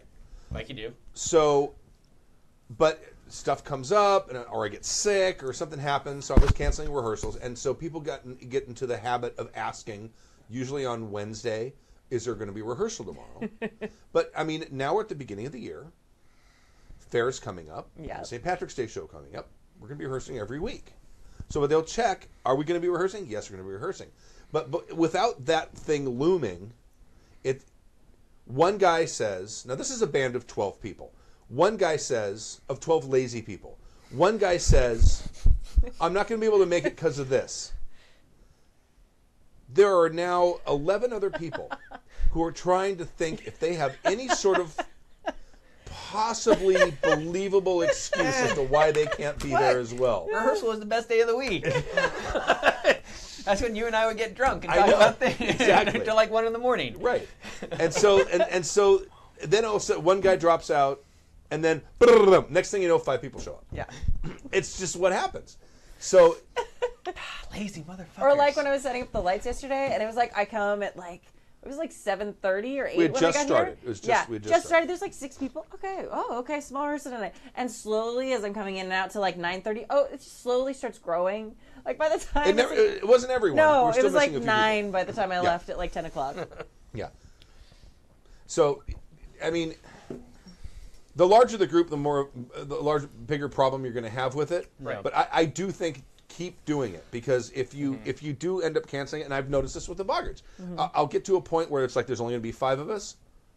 Rehearse anyway. Yeah. Or play anyway. Right. Because you'll come up with new stuff, someone might lose a solo to someone who happened to show up to rehearsal. Write a new song and give the solos out to the people who are there. Yes. Yeah, those rehearsals, there's usually no one missing. It's like, okay, we got like 3 new songs. We're going to be reciting. Magically, everyone comes Sudden- those nights. That sounds right. familiar. Thank you All for right. the email there, Taylor, on. Yeah. And people in the chat room want to know more about Slack. They have like a lot of questions because we've talked about it See? multiple times now. Slack.com. Yeah, so they're saying maybe it can be the topic of a future podcast, or maybe you can do a GM briefing I'll about do a that. GM briefing. Yeah. I'll do a GM briefing on that and OneNote. Okay. Yeah, There you but go. for what it's worth, there's a great tutorial on Slack's website. You Yeah. just go- It's basically a sorry, it's a chat. if you Yeah. want to use it, It's a I mean, chat It's a app. chat program. Yeah, Yeah. basically. But it has a lot of bells and whistles. You can set up subgroups Yeah. and say, okay, these people belong to this group. You can also have conversations. You can go and say, I want to talk to these people, and start a conversation that just includes those Oh, people. you can do sidebars. Yeah. Oh, exactly. totally. And yeah. we actually, at most of our APs, we replaced passing notes with just, you just Slack each other. Because then Yeah. you have a record of it, too. So you go back next day and you're like, oh, what did he say to me? You can bring Yeah. it back up. Dave you slacked don't have me to on keep, Monday. Yeah. and you it don't, reminded me I need to go ask him about the thing he Right, slacked me exactly. about. So, yeah. And it works really well for us because every AP has its own channel that's just private with the players there. Right. So people aren't constantly getting bugged by conversation about a game that they're not in. Yeah. So it keeps things really nice and And organized. I mean, I keep my notifications set so you have to at me. Yeah, because you and I are shared on every single We're channel. in- yeah. Otherwise, we'd be dinging like all day because there's like 25 channels now. So there's a lot of stuff. But it's fantastically useful, and I think they keep like 5,000 or 10,000 messages, yeah, something like that. before they you have keep to start paying for it. a fairly large backlog, so you can go back and find someone shared a document with me. Where is it? Oh, there it is. Yeah, it's super great. And as much as I kind of sometimes miss just like throwing a note at somebody's head, like it's nice to have that record. Well, also throwing a note at somebody's head, people go, you got a secret note. Yeah. Exactly. Those type Yeah, of metagame. Yeah, right now it's like Although there were stretches during the vampire game, especially when it's like everyone's like, ding, ding, Yeah. ding, We- ding. It's like We had a Phones are whole going off. podcast episode about secrets at the table. Oh, yeah? That was That's the right. whole conversation Yeah. we had. falling damage and a question. Thank you very much, Taylor. I'm so sad that this is a question we're getting because the last time I was on the podcast, we It's a got thing now. all up into falling damage, and it was so exhausting. this Because is, Stork and I disagreed. this is the Right. of course. Yeah. This is the new AC argument. Is really what it is. The falling damage thing is the new. well, see, it's for AC Stork, like it's armor not class? For Yeah. Stork, it's not. We're not falling allowed to damage. argue about that anymore. That's a dead We're not topic. allowed to argue about armor class versus soak. Anything. Soak, right, Yes. yeah. That's Well, the thing But that's we dead. already did that. Right. can't- That's right. why it's Done. dead. We don't do that. Yeah. But this is the new One's one that clearly keeps. superior to the Yeah, other. one's we move better on. than the other. And go, yeah. This is a new AC versus soak that is now But coming see, up the a lot. thing is, there's They're two, the sa- there's they're two the same things here. thing. There's two things here. I had started out by saying that I was criticizing 5th edition D&D because you had high-level characters. Yes. Your character fell off of something that was was like insane. 50 feet high, Yeah. and she took like, Like, maybe a quarter Yeah, of her we figured hit- out it hit was dice. impossible for me Oh, to die. yeah, no, I mean, that's an old D&D trope of, Yes. like, a 12th level character can fall from any height Yeah. and survive. But apparently in Dragon Magazine, someone said what was intended was it's like 1d6 per 10 feet. 10 Yeah. feet, Yeah. but it's cumulative. Right. So it's 1d6, and then it's that 1d6 plus 2d6. Oh. Yeah, as if it were like a logarithmic rather than a. Well, I mean, to be fair, like, it's, 9.8 meters per second? So it is kind of exponential. It is. And I still feel like, who cares? Who cares? Because dying because of falling is stupid. Yes, Right. thank you. Oh my God. Unless it's an epic battle and it's near the end of the battle and it's the end of the campaign and the bad guy kicks one of the Yeah, characters and then off you're of the... down, like, most of your hit points and you die. Right, and that was epic as well. Like, Right. oh my God. I Play Wrong in the chat room says, I thought you got parkour skills at 5th level? Yeah, you just tuck and roll. Yeah. Greetings. Oh, no, someone else read. I'm reading. I guess I'll be nice. All right. Greetings, car lifters. What? Jax. Oh, wow. Wow. That was a long ways around. You should be, like, grinning car lifters. I or... think they were talking about our deadlift skills. See, that's what I yeah, went. That's where I can went. lift a small car. Yeah. All right. You could probably lift the front of a VW easy. Okay, so does nobody so. say douchebag anymore? Once in a while, it No, happens. we see it all the time. That was in the coded thing that Yeah. I read. But yeah, was just like, one person said douchebag. Yeah. I think it's just this week. Usually, And that was just douche. yeah. Usually it's like every week. These are people Okay. from Scandinavian countries and more polite. They're Oh, yeah. they don't They're know like- what they're they don't like know what European douchebags are. Canadians. No, Well, Oh, it's very like nice. a royale with cheese. Right. All right, so let me explain what a douchebag is. No, do we have to? I feel like they've also like done so many iterations of douchebag. They're trying to up themselves and like come up with more creative, different things. Yes. It's been things Yeah. like stew and like whatever and stuff like that. All right. Yeah, I know I'm supposed to be inventive. See, even said that. And Zazamon in the forum just said that joke was smarter than one half of the hosts. Correct. Yeah. I think. Yeah. Yeah. All right. A missive from damp and dreary cold December in Sweden from your friend Andreas. So you should do this like the Swedish chef now. No, I can't. Listening to a few of the latest Listen to a few of the latest shows. I have a notice Oh, on God. It hurts us. It burns us. Go, keep going. I have noticed that the stork, in test of realism, trademark, i.e. falling damage, has brought More than once. more than once. I can't not You laugh need help? with Tabby laughing like that. Like I can do it. It's Tabby's lost his mind. Go, keep going. He's almost there. Keep going. Now, I think I just want to point out Stork. His whole thing was like you can kind of gauge a game's sort of like realism level by what happens when a character falls down a flight of stairs. Yeah. Is what he was talking about specifically. Yes, no, Go that ahead. makes Go sense. ahead. It has been brought up more than once. Let's bring on the dreary, damp, and hurting. More falling damage.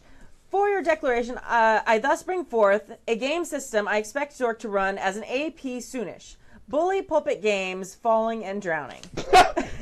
Wait, there's an entire game of falling and drowning? Evidently. Yes, there is such a game. Yes, there is such a game. It's in the email. And it's even freely available online. There's even a trait called Unlucky in the game, so I think we all know that this is perfect fit Wait, for if Stork. Stork takes that trait, will it cancel him out?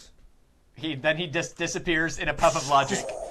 Mind blown. Like, gone. oh my god. So this is kind of like the cliff diving game. Is that a game? Well, that's what I assume. You're falling and drowning. And drowning. Yeah. Yeah. All right, and then he puts a link in, which we'll put in the show notes, which is at bullypulpitgames.com. A friend of mine who's a mortician told me that is probably the most dangerous hobby you can have is cliff diving. That by the makes way. sense. Yeah, I that know. seems Like a ton of people he's seen come You through talking the like morgue. base jumping when you use a parachute? No. Or Just, like just into water? cliff diving into water, like Okay. 40 Yeah. feet into water, something like that. Yeah. People die all the time. that Yeah. I'm sounds sure they break their necks. They- Sounds they don't very know how deep the logical. To water be is. fair, we are also on a coast, so Yeah. you probably have a higher yeah. thing of that than say in Idaho. Yeah, But, Yeah. more I mean, here than Ohio, but Yeah. like, sure. Yeah, but I mean, Their cliff diving it is 100% fail rate. But I mean, if you want to talk about a deadly thing, Yes. falling and drowning. Is a thing. If you want to talk about a real world situation, Yes. is the thing. Super That and deadly. prescription drugs. Yeah, that. Yeah. I believe So falling and drowning everything you and said. prescription drugs. Yes. Is the most dangerous So game if can you do. take prescription drugs while falling and drowning, do they cancel each other out? No. Oh. They're I- not even additive. They're exponential. Yeah, I misunderstood. So Okay. it's falling in plus drowning to the power of prescription drugs. Yes. How you do Yes. that. And Excellent. Master Vitter would like us to point out that Bully Pulpit is the same group that makes Fiasco. Yes. So Well, right here, I'm looking at their webpage. The Drowning and Falling role-playing game. Play it once, and you'll never look at drowning and falling in the same way ever again. They made this because of Stork, didn't they? yeah, I think Probably. they might have. They need to. Will cite you him. drown, or will you fall? The choice is yours. I guess flip a coin. What about both? Yeah. Wait, what if you fall out of the pool, or I'm not sure. entirely don't sure. know. That's ca- your choice. 5 character classes, 2 alignments, falling and drowning, I assume. Over 23 spells and prayers, and 15 statistics unlike any seen in the history of role-playing. You and your friends will be tossed headfirst into thrilling tales limited only by your imagination and certain rules. There might be a reason this has never been seen. It kind of reminds me of like It's free. one of the best puns I've seen in a role-playing game, which was in Apocalypse World. One of the add-ons to it was you could be a marine mammal, like a dolphin Oh, or something, yeah. from space. Yeah. So you're a space marine mammal. Oh my god. I want that. And you're in a suit You're in Right. this giant suit Yeah, that's of filled course. with water, so Yeah. you can breathe. The dolphin And mech it's- suit. It's Yeah. amazing. Yeah, it's a that's really space good. marine mammal. Oh my god. See, I just want that sign in my classroom. Limited by your imagination and some rules. Like, that is what I want. Painted giant on the wall. You need in a my shirt that classroom. says that. You need Yeah, a shirt that says that. everything that says that. Drowning and Falling is a charity project, so all profits from sales of this game go to continue to be donated Oh. to the Orbis International. The mission of Orbis is to eliminate avoidable blindness and restore sight in the developing world where 90% of the world's blind live. That sounds like an awesome thing, Yeah. Yeah. except they said the game is free. Well, Except you this- can probably. You could probably do Like it. all proceeds of the $0 for this game are. Sorry. I'm But just man, really they glad. probably have a pay what you want Yeah. on Yeah. drive-thru. Obviously, that's way I- better than They my do this joke. in part Yeah. by operating a completely awesome flying eye hospital in a converted DC-10. Oh, Sweet. And a converted DC amazing. what? 10. That's amazing. That's so cool. What about just drones that come down Built and in do Long eye Beach, surgery? California. Man, I've always wanted like an old DC-10 to like turn into the like trailer or some shit like, Like that. live in? Yeah, live in. Like yeah. in your post-apocalyptic life. Yeah, if I could get a DC-10, You would out never to- come back. Oh yeah, fucking rad. That'd be a great place to live. I am really glad that it's like an eye thing because I was really afraid for a moment it was going to be like a charity for people who've fallen and drowned. Charity for drowning victims. It was like, oh god. Oh, and there's actual plays. There's listed actual plays. Falling Yes. from Grace. Oh, think there's Bobbing a for whole apples. bunch more to Falling this from email. grace and bobbing for apples. Right. That's amazing. Amazing. Okay. That's all right. Go ahead. All right. Anyway, and so the link. Talking about the latest shows, I did note that when you when you were in 2015, the episode talked about magic as a crunch. You suggested that As it a can crutch, yeah. as a crutch. I'm sorry. You suggested that it can be, and games like westerns, it works fine without that. I seem to remember Traveler also being mentioned. Funny that, as when I last wrote in and asked you about your views on historical games, Western and pirate games, you all seem to think a game without magic would be less interesting.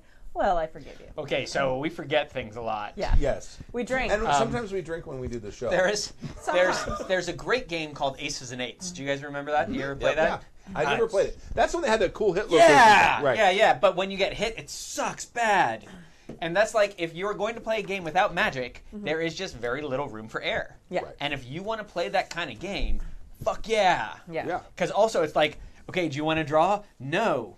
Because if I miss, he's going to shoot me in the belly button. And it's going to take a long time for that to heal. Yeah. Right. So I don't know if I want to pull my gun on this guy. As opposed to magic, it's like, oh yeah, I got shot in the belly button. Healer! Oh, like, okay, yeah, I'm good. Medic! So, I mean, if you like gritty games, Yeah. the less magic, the better. Yeah. Yeah. Absolutely. Yes, Bobcat, we drink to forget. That is Yeah. exactly. Both those things, they are not unlinked. Bobcat Goldthwait? Yes, Bob. Yeah, it is, yeah. You should do that in his Long, voice. long-time friend of the show. No, let's never do that. Yeah, no, let's not do that. I'm not doing that. Someone did a Pauly Shore imitation a couple weeks ago. I'm like, wow. That didn't have to happen. That's timely. That not go What? Will he die? timely. I don't know. No, No, it's it's just from the Pauly- 80s. Yeah, it's like That was the last time Yeah. Pauly Shore was relevant. Well, his mother's Mitzi Shore. That's how it came up because we were talking about I don't know who that is. I don't know. Mitzi Shore owned the Comedy Store. Oh, right. There's- Let me just say this I didn't know that. on Showtime. That's how Pauly Shore got his first his gigs. whole his career. Yeah, because he could play at the Comedy Store whenever he wanted. There's a fantastic Wow. series about what they call the sort of the golden age of stand-up comedy called I'm Dying Up Here, and it's on Showtime, and it's basically about a woman who runs a comedy club. It's Mitzi Shore, but it's not Mitzi Shore. Ah, And it's the Comedy Store, but it's not the Comedy Store. right. And it is absolutely amazing. It has terrible ratings. But if you're at all interested in that world of stand-up comedy at all, Interesting. it is fantastic. The characters are just amazing. The actors are fantastic. It's produced by Jim Carrey. So, something else along that lines, The Marvelous Miss Maisel, which is recent, really outstanding. No, the Showtime, they just finished the first season. Well, I didn't mean anything about the show. Oh, I okay. was just like thinking it's a very recent thing that came out. Right. I also just want to plug a comedian friend of mine real quick. His sweet. name is Matt Kirshen, and he's a British comedian. He's like 5'1" and 80 pounds sopping wet, and he is hilarious. Nice. I'll send you like the actual name so you can put it up later. Sweet. Is he local or is he in Britain? No, he's local. He's in LA. Okay. Nice. Has he ever played the Ice House? I think he has. Oh, I did mean, he? he plays all over. Nice. He was on Last Comic Standing. Oh, okay, Aw. awesome. But he is hilarious. So if you want to look him up, you should. Nice. Excellent. We are only halfway through this email. No. Also, Hey, I'm in the show. This is going to be a 5-hour episode. There's no sleep till Brooklyn. No. another timely reference. Sleep till Brooklyn. Yeah, we know. All right. No, you don't. I don't believe you. No? I had that CD. All right.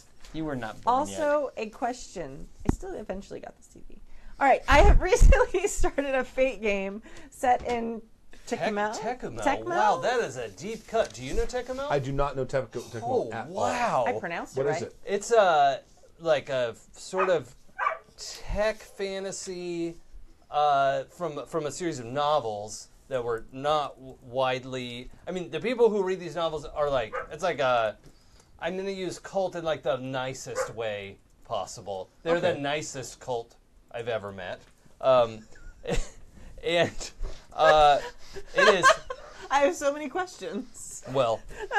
It's a fantasy world created by M.A.R. Barker. Yeah, and it is. It's old. It started writing Yeah. in 1940. Yeah, Wow. yeah. It's a classic, and lots of people have been trying to make RPGs around it, and most of them suck. So that's my experience with it. But that is 1940s setting is a deep cut. Well done. Empire of the Petal Throne. Yeah. Okay, sorry. Cool. Yeah, I read the first book. I don't remember it. And one of my players is totally new to me. He has gamed before, but not us together, so he's not a total newbie. He is really grabbing his high concept with both hands and not letting go. I.e., he is playing out this one big trait like there is no other. I had planned to put before the other players interesting settings with interesting conflicts, and as a way to have them make interesting choices that would drive character development. So far, he's clinging so hard to this one trait that he is not even seeing the opportunities to question his beliefs and start to change. Any idea on how to encourage players to let go and dare to develop their characters? Wait, before we start talking, I'm going to see if there's any more email. There is. Oh, there is. Yeah. I waited. I know you did. That was nice. See, we've matured. We've all matured. All mature. All right. I kind of see, no, you haven't at all, how the strange world of Tecumel can make the players more hesitant to change, as they probably want to stay with something they feel they know. And it's all new and strange. But if they keep being that static, I foresee a very dull campaign. Any insights and suggestions are appreciated. Cheers and drink. Oh. well, Yay. There was a drop. P.S. A shout out to the rest of the Nordics. Come on, Danes, Norwegians, and Icelanders. You can't let us Swedes and Finns take over the podcast, can you? Yeah. I just Yeah. got back from Finland, and it was very nice. Yeah. I liked it. Nice. Yeah. Were you pony trekking or camping? No. No. We did the You went in snowmobile. winter. Did you watch TV? I just realized you A went little in bit. winter. Yeah? Yeah. That was we were trying to see the Northern Lights. Oh. So we took a snowmobile out into the Arctic Circle, and it was cloudy all night. Oh, that sucks. suck. And by you all didn't have- night, that's from 1 p.m. to 11 a.m. the next day. So it's like 2 hours of day. Yeah. And it was night. I mean, it was cloudy the whole time we were in the Arctic Now, Circle. when it was so- daytime, is it like sort of dusky? Yeah. In the Arctic. I mean, in Helsinki, there was some daytime. There was like 3 or 4 hours of like pretty much daylight.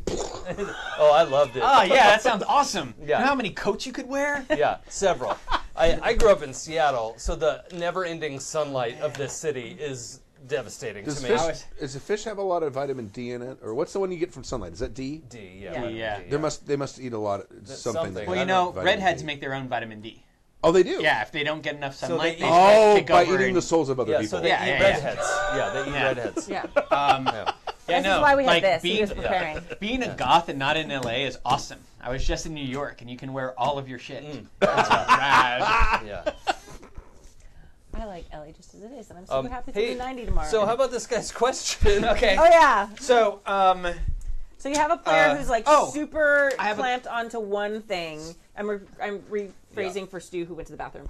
So he is a player who is like obsessed with this one trait and doesn't seem The to high want to change concept it. Yeah, for the Fate. high concept. Okay, I've only played Fate a couple times, but isn't Fate the game where the GM can force players how to roleplay how they want? No, he can No. try to buy you off Okay. Yeah. with fate points, and you can right. say, no, No, thank thank you. you. Okay. Yeah. right. Or you can compel yourself and goes, I'm going to take a fate point for doing something I should do anyway. Yeah.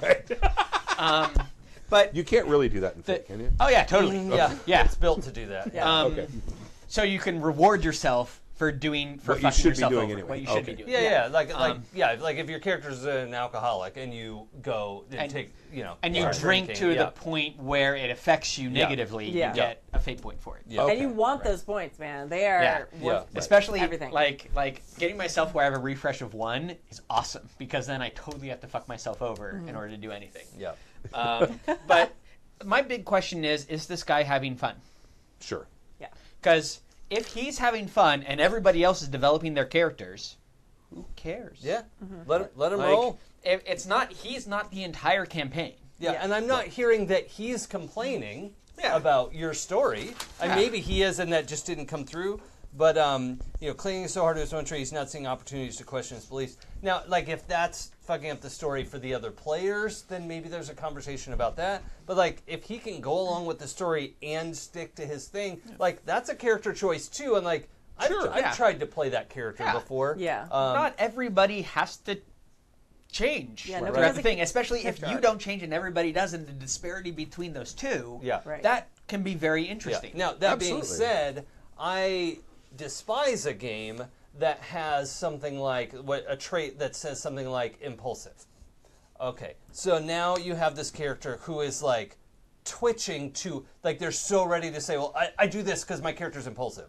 And like completely railroading their character, their own character, because this one line on their character sheet says they're impulsive or they're a pickpocket or they smoke too much or like whatever, like that suddenly becomes everything that their character is. And I don't like games that give you points for personality traits like that. Like if you want a personality trait and play your character as impulsive, then do it. So not bribing people into those RP things. Right. I don't Okay. know. As somebody who has a deficiency of attention, that can be a negative.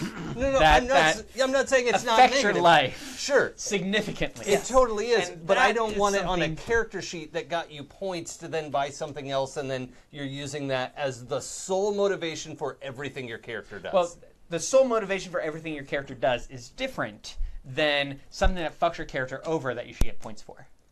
If you're talking about yeah. min-maxing or you're talking about flaws versus things, it's Yeah. somebody paying too much attention to one flaw. Yeah. And that is a different conversation Yeah, yeah. than a flaw existing. yeah. Okay. So if this person, if their high concept is the basic, like, I am a yeah, there's fucking Wizard of Light. Yeah, there's all a right? whole, like- Wizard of Light is my high concept, and that's all I care about is that I'm a motherfucking Wizard of Light. Yeah, there's this whole like religious magical thing that's Yeah, yeah, happening. yeah. Like priests are a big deal, and yeah. And so if that character decided that being a priest is all that character cares about, well, there are people like that. Absolutely. Yeah. Absolutely. If it is fucking, if it's a priest of light and he's like, no, you can't kill those people, or I will kill you. Right. Like, well, but they're demon goblins who are eating the souls of children. Mm-hmm. We have to. Yeah. And he's like, nope. Well, that can be a problem, but But even so, that's a very interesting story. yes, that's a very interesting story. It's like we have to save the demon devouring creature things Yeah. and turn them to the light. Although this is something that I harp on all the time and is too late for your situation. What's our friend's name?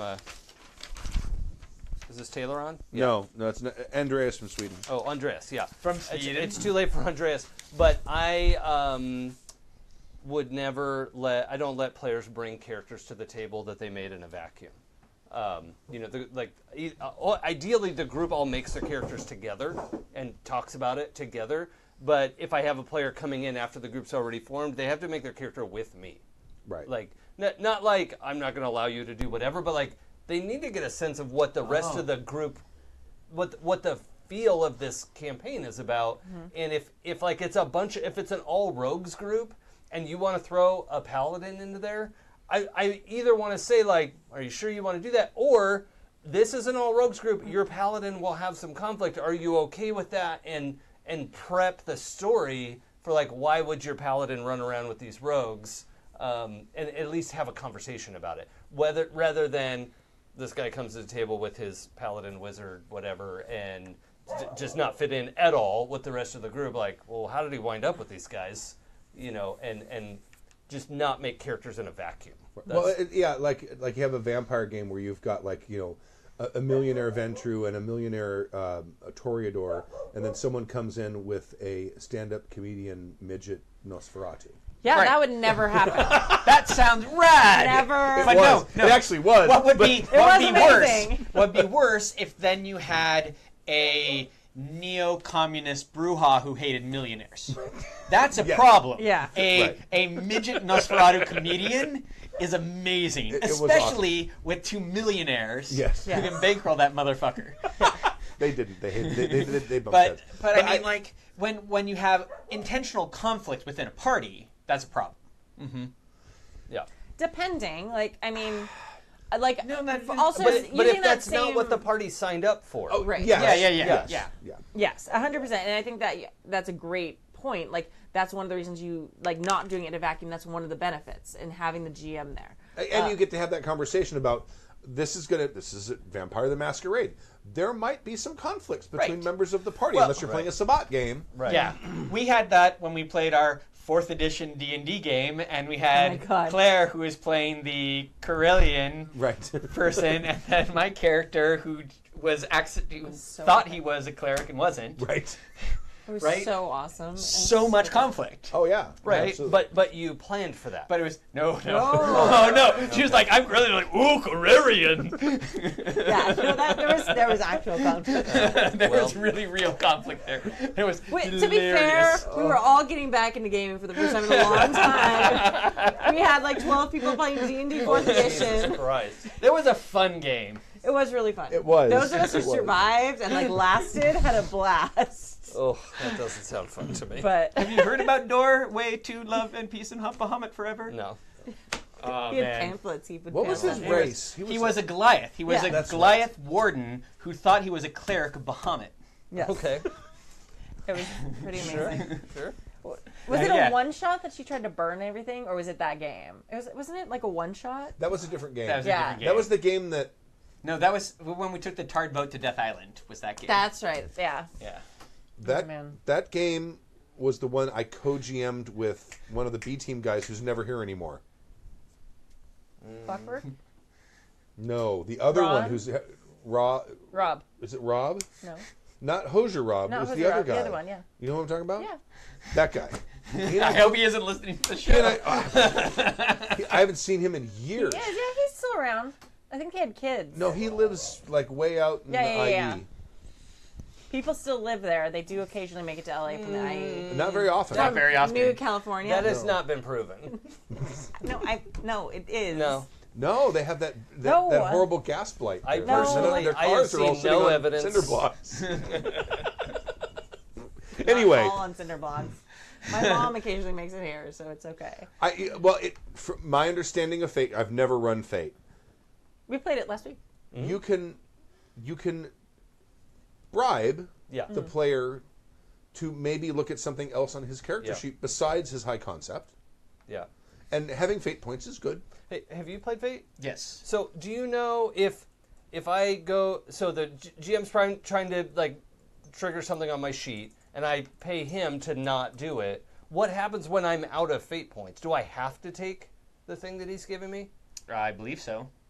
Because you can't That's a compel, bribe off right? against the compel. Yeah. Yeah. So you you can can- pay off the compel. Which Until you means- can't. Until you can't. Yeah. Okay. Which means if you start out low on fate points, you buy a fuck ton of powers. Because I played Dresden Files, is what I played, which is I really like. I That's think Dresden not Files. quite Fate. It's not quite 3.0. Fate 3.0. Yeah. Yeah. I think it's very elegant in the Fate world. Fate 3.0 is less elegant but can do more things. It seems to me that Fate is going to be a really good game for the sort of free-form magic that exists in the Dresden Files books. Right, exactly. It is really good for that. So doing that approach with this player who doesn't want to evolve their character is the ham-handed option, right? That's the I'm going to force something to change. The thing I would say is sit down with your player and say, this is what's happening. You're everyone's doing this and you're doing this that's different. Is that working for you? This is assuming it's not like stopping up the game for everyone else, Right. but like have a conversation with the guy. I mean, and say like, this is awkward. Well, there's also the conversation of you are losing mechanical bonuses.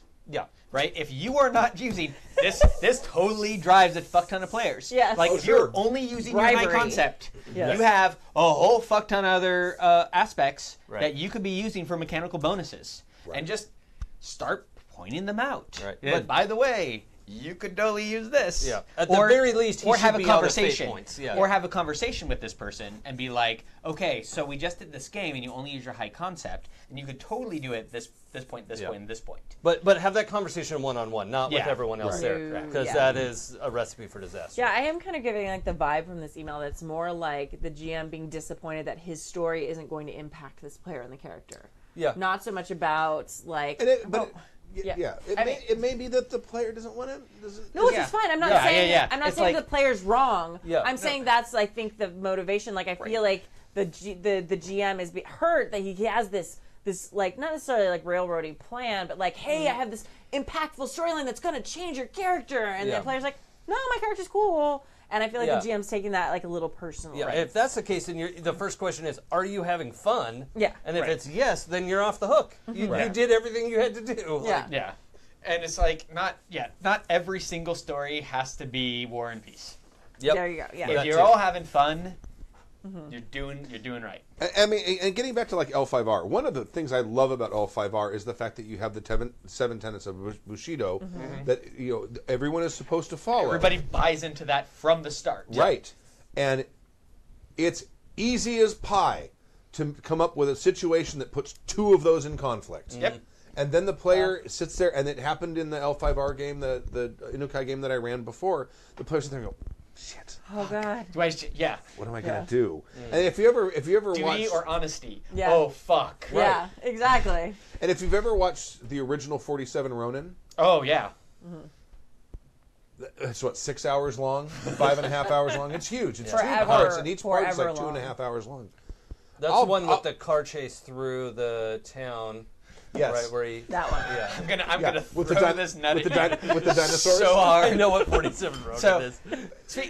But I'll bet you 40% of that movie is all of those guys sitting around trying to figure out what to do. Yeah. And having a conversation about Yeah. it. And it's freaking compelling. Yeah. It really is. But, I mean, and maybe this player is kind of missing out on some of that sort of I will say... inner conflict. I'll say though, years ago I had a game that went over a year long. We met almost every week, 4 to 6 hours per game. Right? Wow. Many games, and there was a player who barely said anything ever. It's not an exaggeration. Maybe 3 to 4 sentences. But his feedback at the end of this. And after like 3 weeks of this, I was like, dude, and he happened to be an old friend of mine, so I was like, dude, are you having, like, do I need to do something? Like, do we need to tweak your character? He's like, what are you talking about? This game's awesome. I was like, Yeah. well, shit. Okay. Right. Great. You're having a blast. And he always, like, when it came around to, like, make a decision about it, something, he was like, oh, okay, yeah, I'll do this. And but that was it. Like, everybody, there was all this big conversation, and And he totally entertained. Yeah. Right. Loved he it. was engaged, but in his way, and it was different from how everyone else wanted to engage with the game. Yeah. And I just had to have that conversation with him. I was like, dude, do I need to do something different? Like, what's going on? Are you okay? You know? And he just was having a great time. I just didn't know it. Just So, differently. Yeah. Yeah. Absolutely. Have you ever read the Expanse books? Yeah. What's his name? The mechanic. Amos? Amos. Yeah. That's what Amos is like. Yeah, he's not a Amos chit is chat. like, Yeah. no, he's like, so what are we doing? Yeah. Okay. Yeah, And that's then- fine. Yeah. And that's pretty much what his character does Yeah. throughout Right. the series. Yeah. A quick sidebar.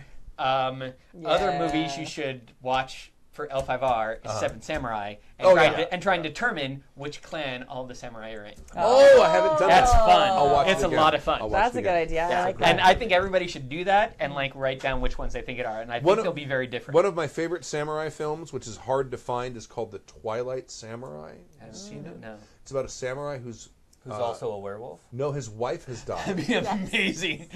His wife has died, and he's trying to conceal the fact that he has no money.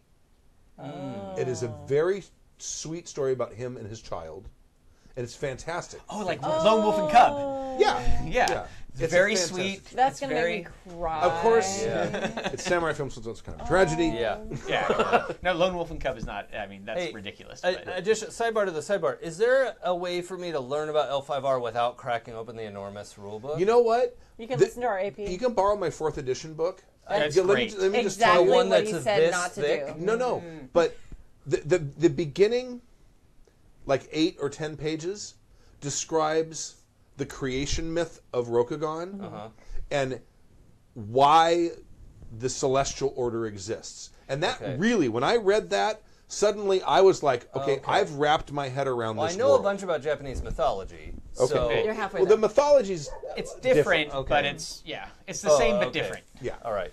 It is one of the problems that I think people have with L5R is they're like, no, this is Japan just with magic. It's like, no, It's not. this is a fantasy world. Yeah. Just like in Lord of the Rings.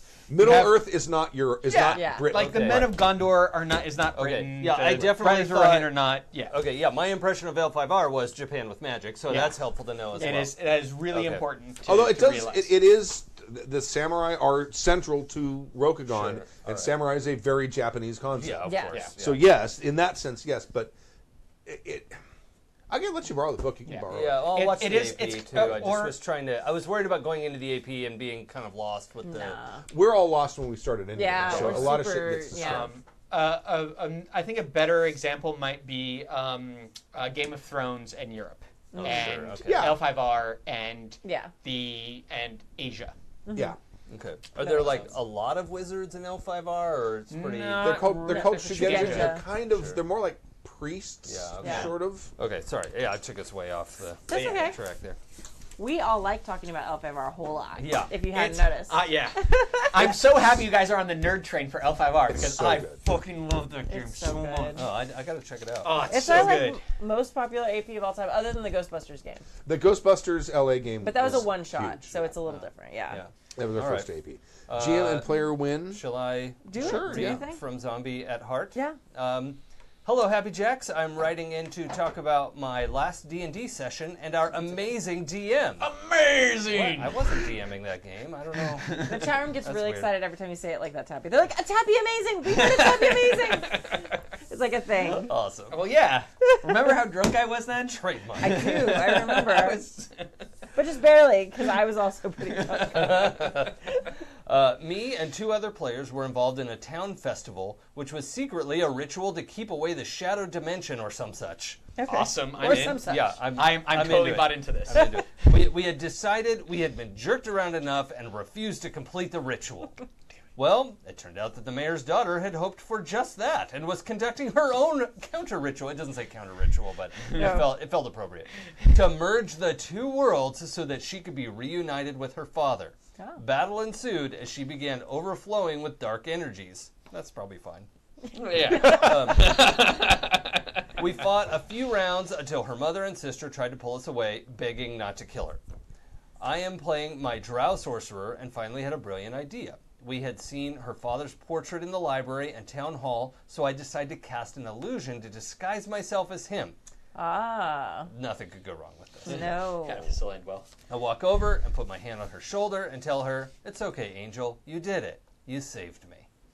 My GM thought this was such an incredible idea, she doesn't even ask for a deception roll. She just says the wind dies down and the dark energy leaves her. My party members destroy the ritual stone and she hugged her father, and I stroked her hair.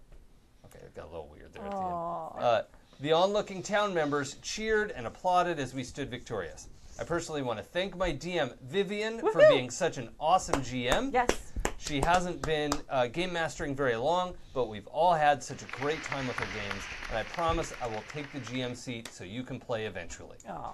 Thank you, Happy Jacks, and may the rolls be with you. So, do you guys remember The Young Ones? It's a British show where it was like in the 80s, and there's Vivian, who's the guy with the giant mohawk who headbutted everything. Do you guys remember that? No, I don't remember that. Oh, damn it. Okay, I just totally That's okay. dated myself. There's a great PS on here, though. Oh, yeah? I told my party that the spell only lasts for 10 minutes, and I don't have an exit strategy. Sure enough, my GM ends the game right as our big bad sees her father's face evaporate, leaving behind a very nervous-looking drow. I don't expect this to end well, and nor should you, but that's fucking brilliant. Amazing. That's awesome. All right. So I think we should drink to a new GM who's doing a fucking awesome job. Vivian. Yes. Cheers to to Vivian. you. To a female GM. I am personally very happy about that. Hot dog. Okay, you guys need to watch The Young Ones. Okay. Have you've watched What We Do in Shadows? Yeah. Yeah. Yeah. Flight of the Conchords? Yeah, I totally have. You know Flight of the Conchords? Yeah, No, he doesn't. You know that either? You're I fired. think so. Get out. They're like a comedy group. Yes. Yeah. Oh my God, Much it's the of the cast best from movie. much of the cast from Flight of the Conchords did a movie that is a documentary about the vampire scene in New Zealand. Okay, so remember, I was off grid for 4 years. Yeah. No, Yeah, yeah. that's about the time that you would have Yeah. missed. You have to go find this. It's a film. It's a It's movie. amazing. I missed 4 years of media, movies, TV Yeah. shows, fucking everything. I think it's older than that. It's older. But than it that. is. I But actually it need to sit came down and watch around. it because I've seen pieces of it, but I haven't actually seen it end to end. I've seen all of it, What is this but called? like, what we do in the shadows. shadows. yeah, it's and like it's about the vampire scene Yes. in New Zealand. In in New New Zealand. Zealand. And So werewolves. vampire It's role-playing? No, or no. vampire clubs? real vampires. Like Actual- it's a mockumentary Mock- about Oh, real vampires. About Okay, vampires. so not like goth clubs where they pretend to be vampires. No. It's about no. 4 vampires who share a flat. and their lives. Oh God, I'm so into this. Yeah. So good. I'm And so it's into this hilarious. already. You It's will- absolutely Oh my You will hilarious. God, laugh so hard. I can't even describe how into this Yeah. I am. It's And so by the good. way, that would be also an amazing Vampire the Masquerade Yes. game. Yes, Yeah. it Where was. you're not like a millionaire or anything. You're Yeah. like 4 vampires who share a flat. Yeah. You have to have like day jobs, but you can't fucking get anything like really real. I tell you, I'm You're like a dying. bouncer at a club. I'm dying to run a werewolf game where the pack is like a band. It's like a punk band. And, Oh my God, and they're like, so good. oh, what are the bone gnars? They're all like Yeah. fucking bone gnar Yeah. punks. yeah, and they're I am they're in. I am trying in this trying game. to not like they want to be on stage and not wolf out in the middle of like I think there's a lot of fun stuff Oh, in that. are you gonna set it in like 1979? Yeah, obviously. I want to play the bass player. Yeah. Oh man, I want to play the my drummer, It's basically it's like Josie and the Pussycats, I'll play the but triangle. like but terrible. yeah. Oh my God, this has to be a thing. Oh my this God. has to It would be a happen. lot I of will fun. totally, I I will think it'd be fun. totally play the drummer in that. Okay. All right. Let's I'm go. trying to think of a good band name. Something not wolf related, whatever the fuck. Yeah. It Yeah. cannot be wolf no, related. no. Laser Um, Heroes. Big white castanet. Yeah. Because immediately you want to name the band like Howling at the What? Moon. Yeah, or yeah, something yeah. Like, but you can't. no, You know, that's- I mean, you can't do no that. reference to wolves, moon, howling. No. Yeah. Oh my God. All right. Humans who are human. Cat scratch. Yeah. The human band. the totally human. Yeah, the totally human definitely normal humans of the human band. Oh my God.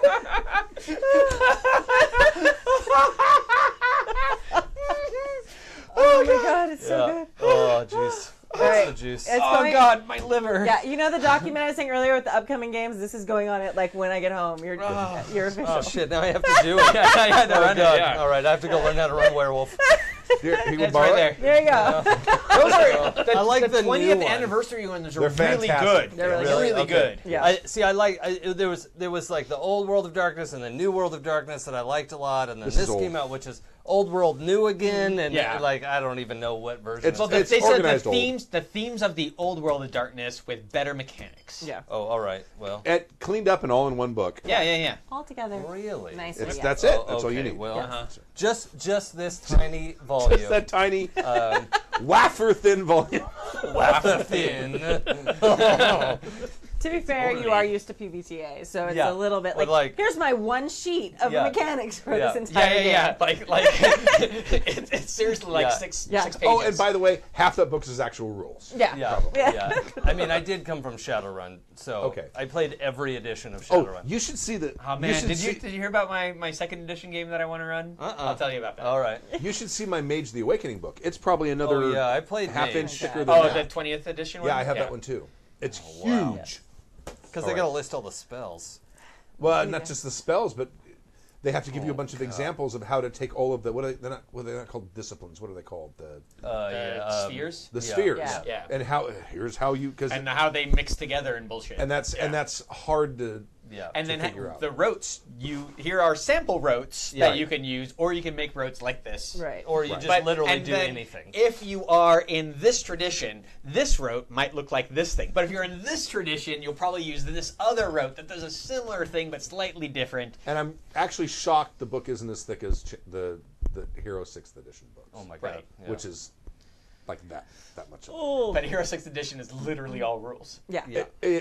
There's zero setting. It is literally, yes, you're right. It's all rules and an index. Thank God. The index Yeah. is that big. Right. Yeah. The tagline to that, instead of limited by your imagination, some rules, it's like, here's all the fucking rules. Good luck with your imagination. Yeah. Yeah. Yeah, Zazamon 6th is 2 books, but it's 2 big books, and one of which is the size of a And- frickin'. I just got a new game yeah. that is 2 books that are 350 plus pages each. Jesus What game Christ. is that? Yeah, it's called The Genesis, and it's Wow. a post-apocalyptic game, but it is a German game, so Oh. Oh. it is the one I was telling you about. Right. It's Central European based. Oh, I It's wanna not play the that. I Final think in Fight the- Genesis. No. Not FFG Genesis is different. Don't- Yeah, okay. That's this not is- that thick. I was One- going to say, holy crap. One of the things that happens, especially with us in America, is we get very Anglo-centric with our games. Sure. And this one is very Central Europe Nice. centric. Cool. But it has a bunch of interesting mechanics in it. It's a really interesting setting, and the first edition of it you can't find anymore except for like this mostly blank PDF that is mostly rules. And then the second edition of it, which is completely different rules. The first edition rules were ones I was telling you about, where it's 2d10, roll under a number, but the difficulty you have to roll over. Okay. But the second edition rules are, it's a dice pool. So you have a dice pool of d6s, and you have a number of d6s equal to your attribute plus stat. Roll a 4+, but if you roll a 6, you get a trigger, and the trigger can be used to do other things. Okay. And so it's kind of interesting. It sounds, I haven't played it yet because I just got it, but it sounds kind of like if you've played the Malifaux tabletop game. I haven't not. You've heard it? If you have certain suits, and it's a card-based mechanic, Oh, if you have okay. certain suits, you can trigger a power to do something. Oh. And that's what this kind of feels like. So it's kind of reactive to what you roll, Nice. but the art in it is fantastic. Really? And I said last time I was on that I didn't fucking care about art. Right. And I don't need art. Neither do I. Because the first book that I found has no art in it. But the second edition, holy fuck, the art's amazing. See, it So the helps. Genesis is really, like, you guys need to look it up. Cool. It's really, really, really cool. Yeah. Hivemind says, Bobcat says, Tell Stu FFG is doing a Lovecraft-themed game with their chicken scratch narrative dice. God, I can't even imagine the crazy dice for that thing. It's going to be a D13. But only 4 faces have numbers on them. Yeah. Yeah. And then 2 faces have a The beer Elder bottle Sign. on them. The Elder Sign. And then, and then there's the Elder Sign, and that means you go crazy. But Right. And it's up to the GM to decide how you go crazy. Yeah. But then there are other ones that have an eye on them, and that determines you discover something about the Cthulhu mythos, but you multiply that number by the number of Cthulhu signs He's, you actually ma- roll. and he's then- making a fucking dad joke. Yeah. It's going to be called Entrails of Cthulhu. Yeah. Oh, God damn it. Northman Brandon wants to be very clear. Yeah, it's chicken entrails dice. Come on, guys. It is chicken entrails. Yeah. All right. Let's All right. let's call it. All right, Yeah, we're calling is it. that- What? Oh, come on. I can totally do another hour. All right. Thank you for joining us for season 21, episode 4 of Happy Jackson Artscast. RPG podcast. Yeah. My name is Stu. My name is Kimmy. I'm Jason. This is Tacky. Yep. Thank you very much for joining us, and join us at the next convention. Tomorrow we're playing L5R, our second session. Yep. Check out happyjacks.org/schedule for all our upcoming stuff. Or schedule if you're from England. Yeah, it's spelled the same. It's fine. Right. Yeah. It's spelled the same, Yeah, it is. ironically. For once. And also, February 16th, 17th, 18th, and 19th, FujitiCon, OrCon 2018 will be there. Come and join us. Buy us beer. Buy us beer, or we'll buy you beer. No. Some of us. 8 p.m. on Saturday, we're going to be doing a live show there. We're going to try to stream it. If it happens. Yeah, what could go wrong? Nothing. Hotel Wi-Fi is always fantastic. Yeah. Yeah. That's it. Thank you very much. We'll leave the song. We could do with less burping. Happy Jack's podcast will be douchebag zone.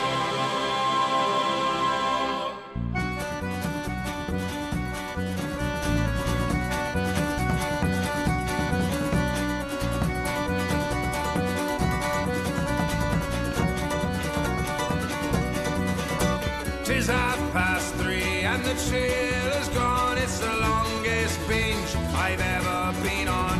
And so many pints, my mind stupefied. But through all the haze, I still hear them cry. Drink, motherfucker, drink, motherfucker, drink. A curse to your lads, a curse on your head. Drinking pint after pint until I am dead. I just keep drinking and I don't know why. But tonight is the night that I drink till I die. It's 4:45 and I'm still going strong. Is this the only place I truly belong? To make it all end, I the good Lord beseech. Lying on the floor with my drink out of reach. Drink, motherfucker, drink, motherfucker, drink. A curse to you lads, a curse on your head. Drinking pint after pint until I am dead. I just keep drinking and I don't know why. But tonight is the night that I drink till I die. It's 6 in the morning, can't remember my name. I see all the faces, they all look the same. And the puke on the floor makes a terrible stink. What is this demon that makes me want to drink? Drink, motherfucker, drink, motherfucker, drink. A curse to you lads, a curse on your head. Drinking pint after pint until I am dead. I just keep drinking and I don't know why. But tonight is the night that I drink till I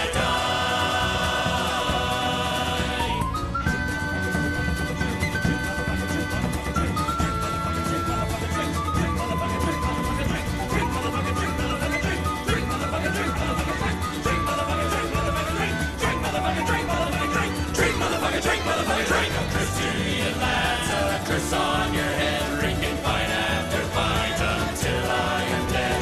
I just keep drinking and I don't know why. But tonight is the night that I drink till I die. It's now almost noon and the spinning has stopped. There'll be no more drink to the floor I do drop. And there's old Nick offering eternal pain. He smiles as he sings this infernal refrain. Drink, motherfucker, drink, motherfucker, drink. A curse to you lads, a curse on your head. Drinking pint after pint until I am dead. I just keep drinking and I don't know why. But tonight is the night that I drink till I die. A curse to you lads, a curse on your head. Drinking pint after pint until I am dead. I just keep drinking and I don't know why. But tonight is the night that I drink till I die. Drink, motherfucker, drink, motherfucker, drink. The preceding program has been a presentation of the Angry Folk Media Empire. Bum, bum, bum.